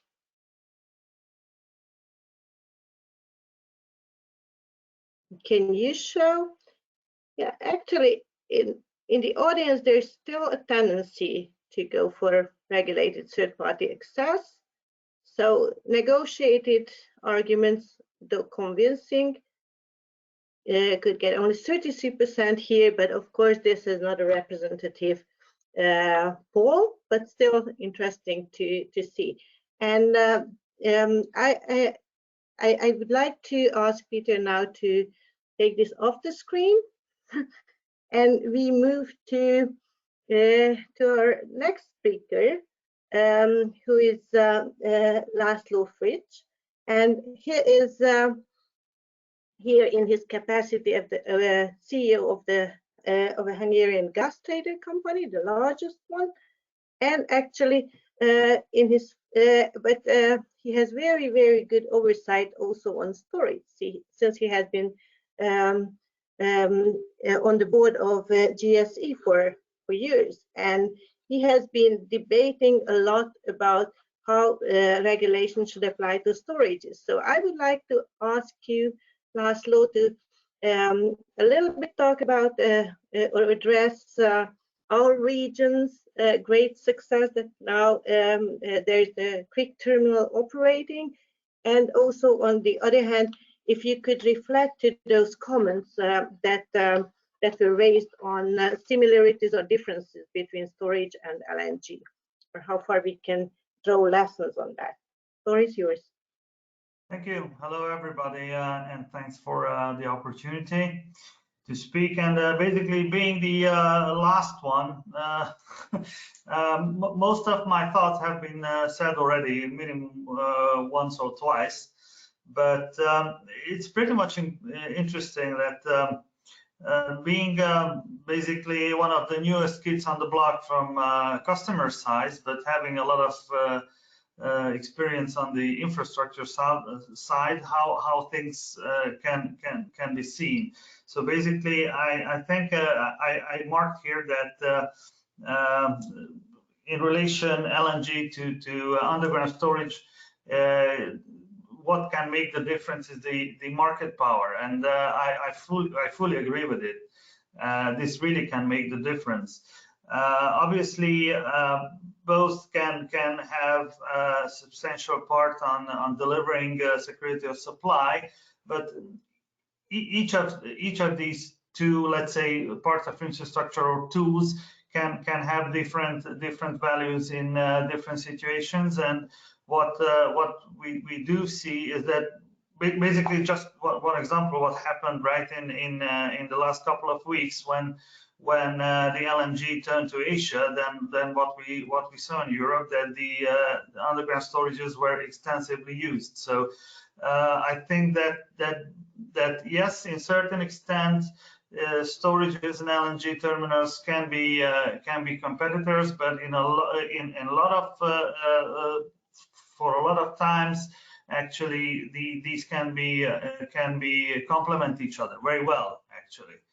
And what and when to subsidize, I think it's a very delicate question anyway, but I think the most important part is to keep the liquidity in the market and coming back to making the market, actually. And both can have a lot of contribution. What we do see is that basically we are reaching only one terminal at this stage. So, and we were starting just a couple of let's say 2 months ago the whole experience with LNG. What we do see is that it depends a lot how can you use the LNG infrastructure on the interlinkage with the TSOs, on the development of the pipeline system as well, because it can be, again, to complement each other. It's in a lot of circumstances. And what we do see is that, again, depends a lot on the accessibility of the system. How can you use one or each other in different situations? Just reflecting what is important from customer side, for us, coming back to LNG, I think that one of the most important thing is transparency.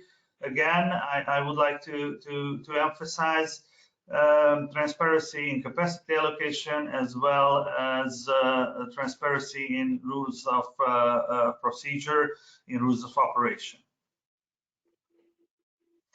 Having limited time, I think that's all I would like to emphasize. Thank you. Thank you very much. And since you mentioned transparency as key issue, I would like to ask just a quick second poll on this question. If Peter, if you could put it on the screen. So we would like to ask our audience, how would you prefer improving transparency and easier access to terminals? And here again, you can select one. A, terminals should set up own IT booking platform.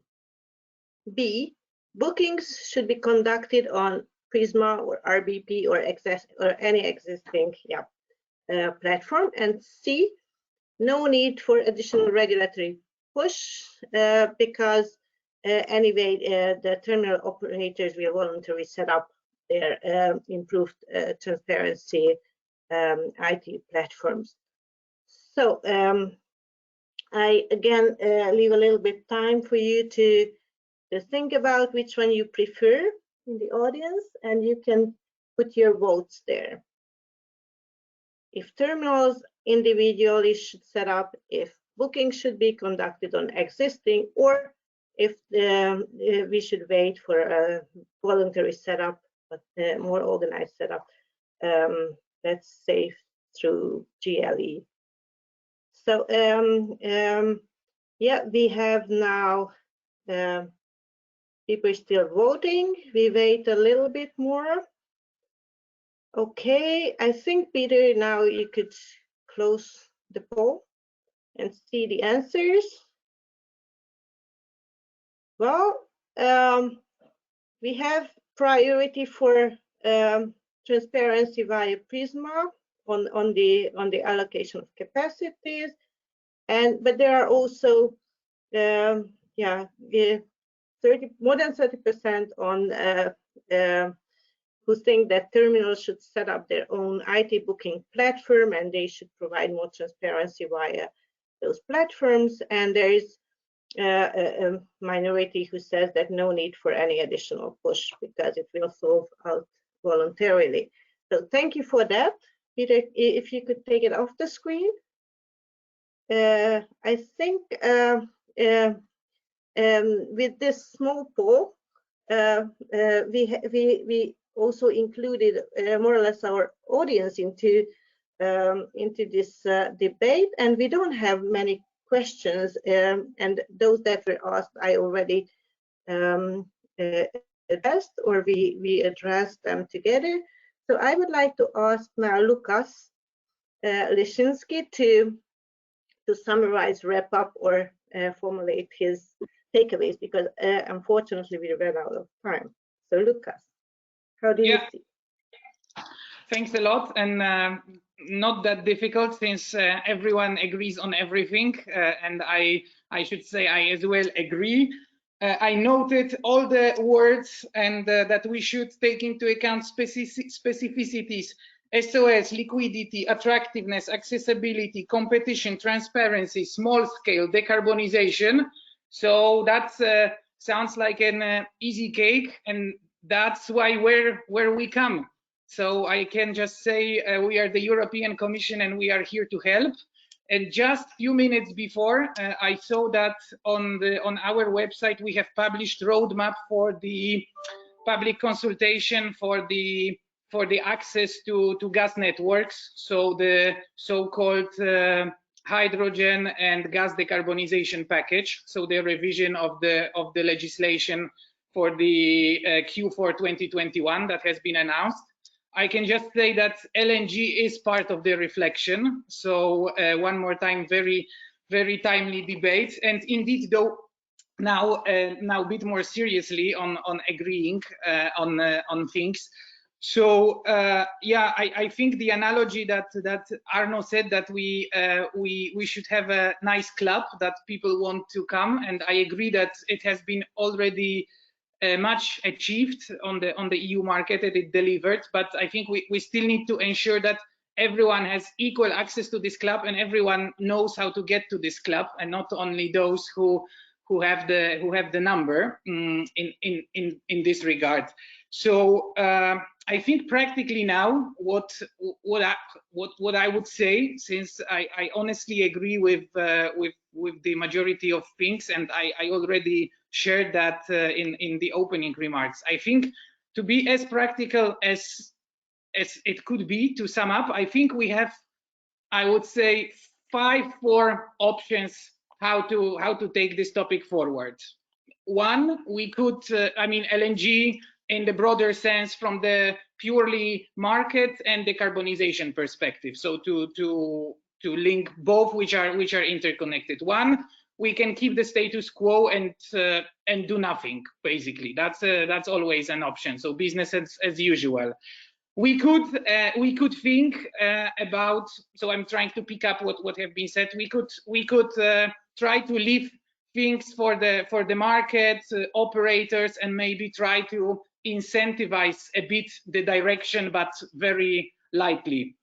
We could design in the regulatory framework the more dedicated, improved framework for LNG, where we take into account the room for improvement, which have been said. And here, of course, the transparency was, I think, the most used word, but as well the access to capacity, to take into account the additional volumes, etc.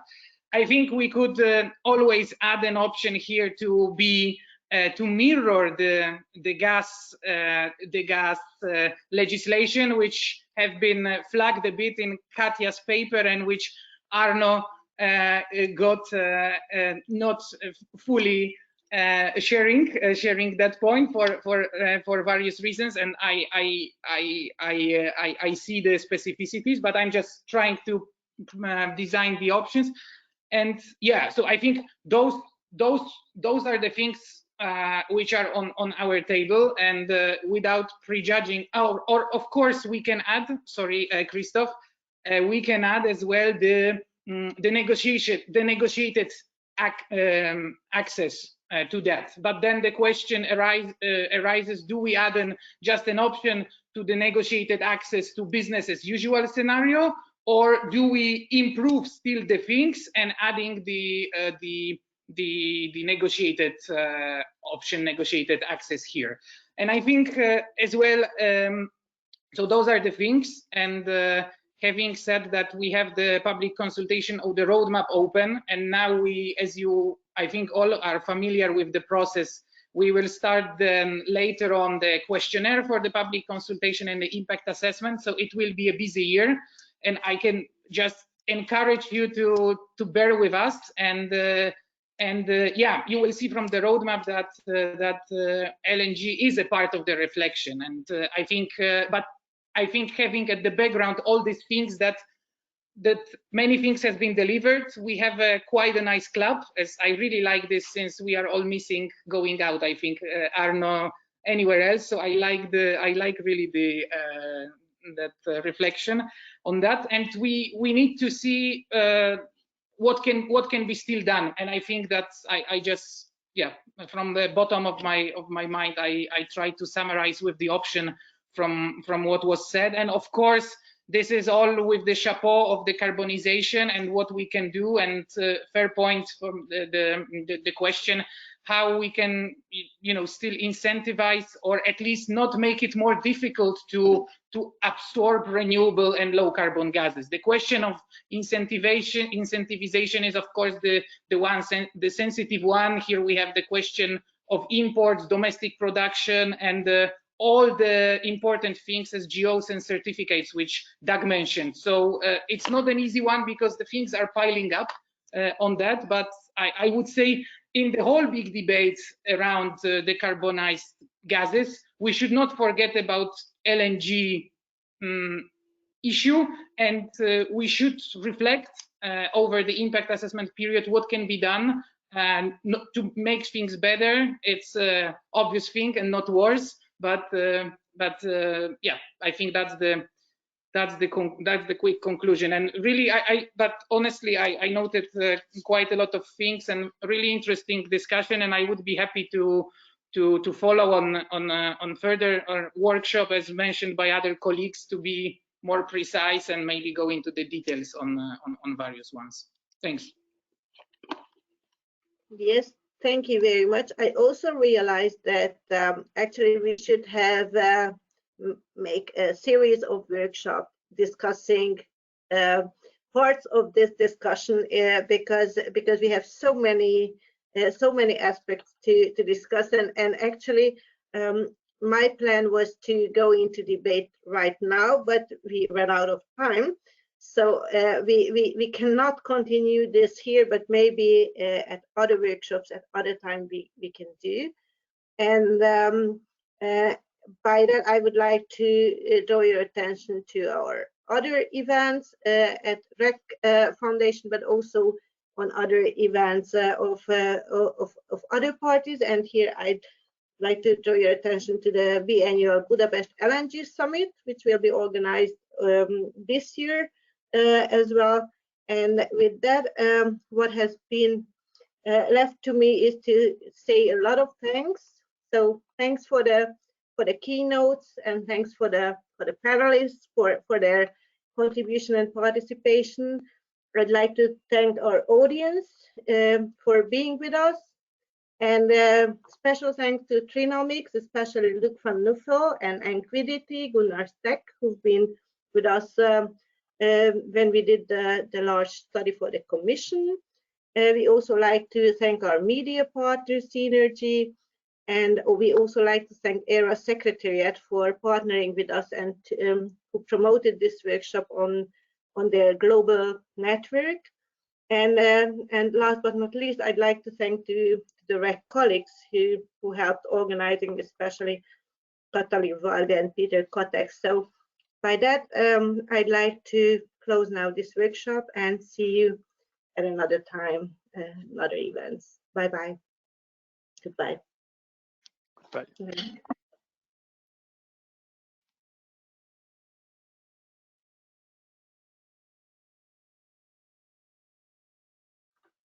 Thanks. Bye-bye.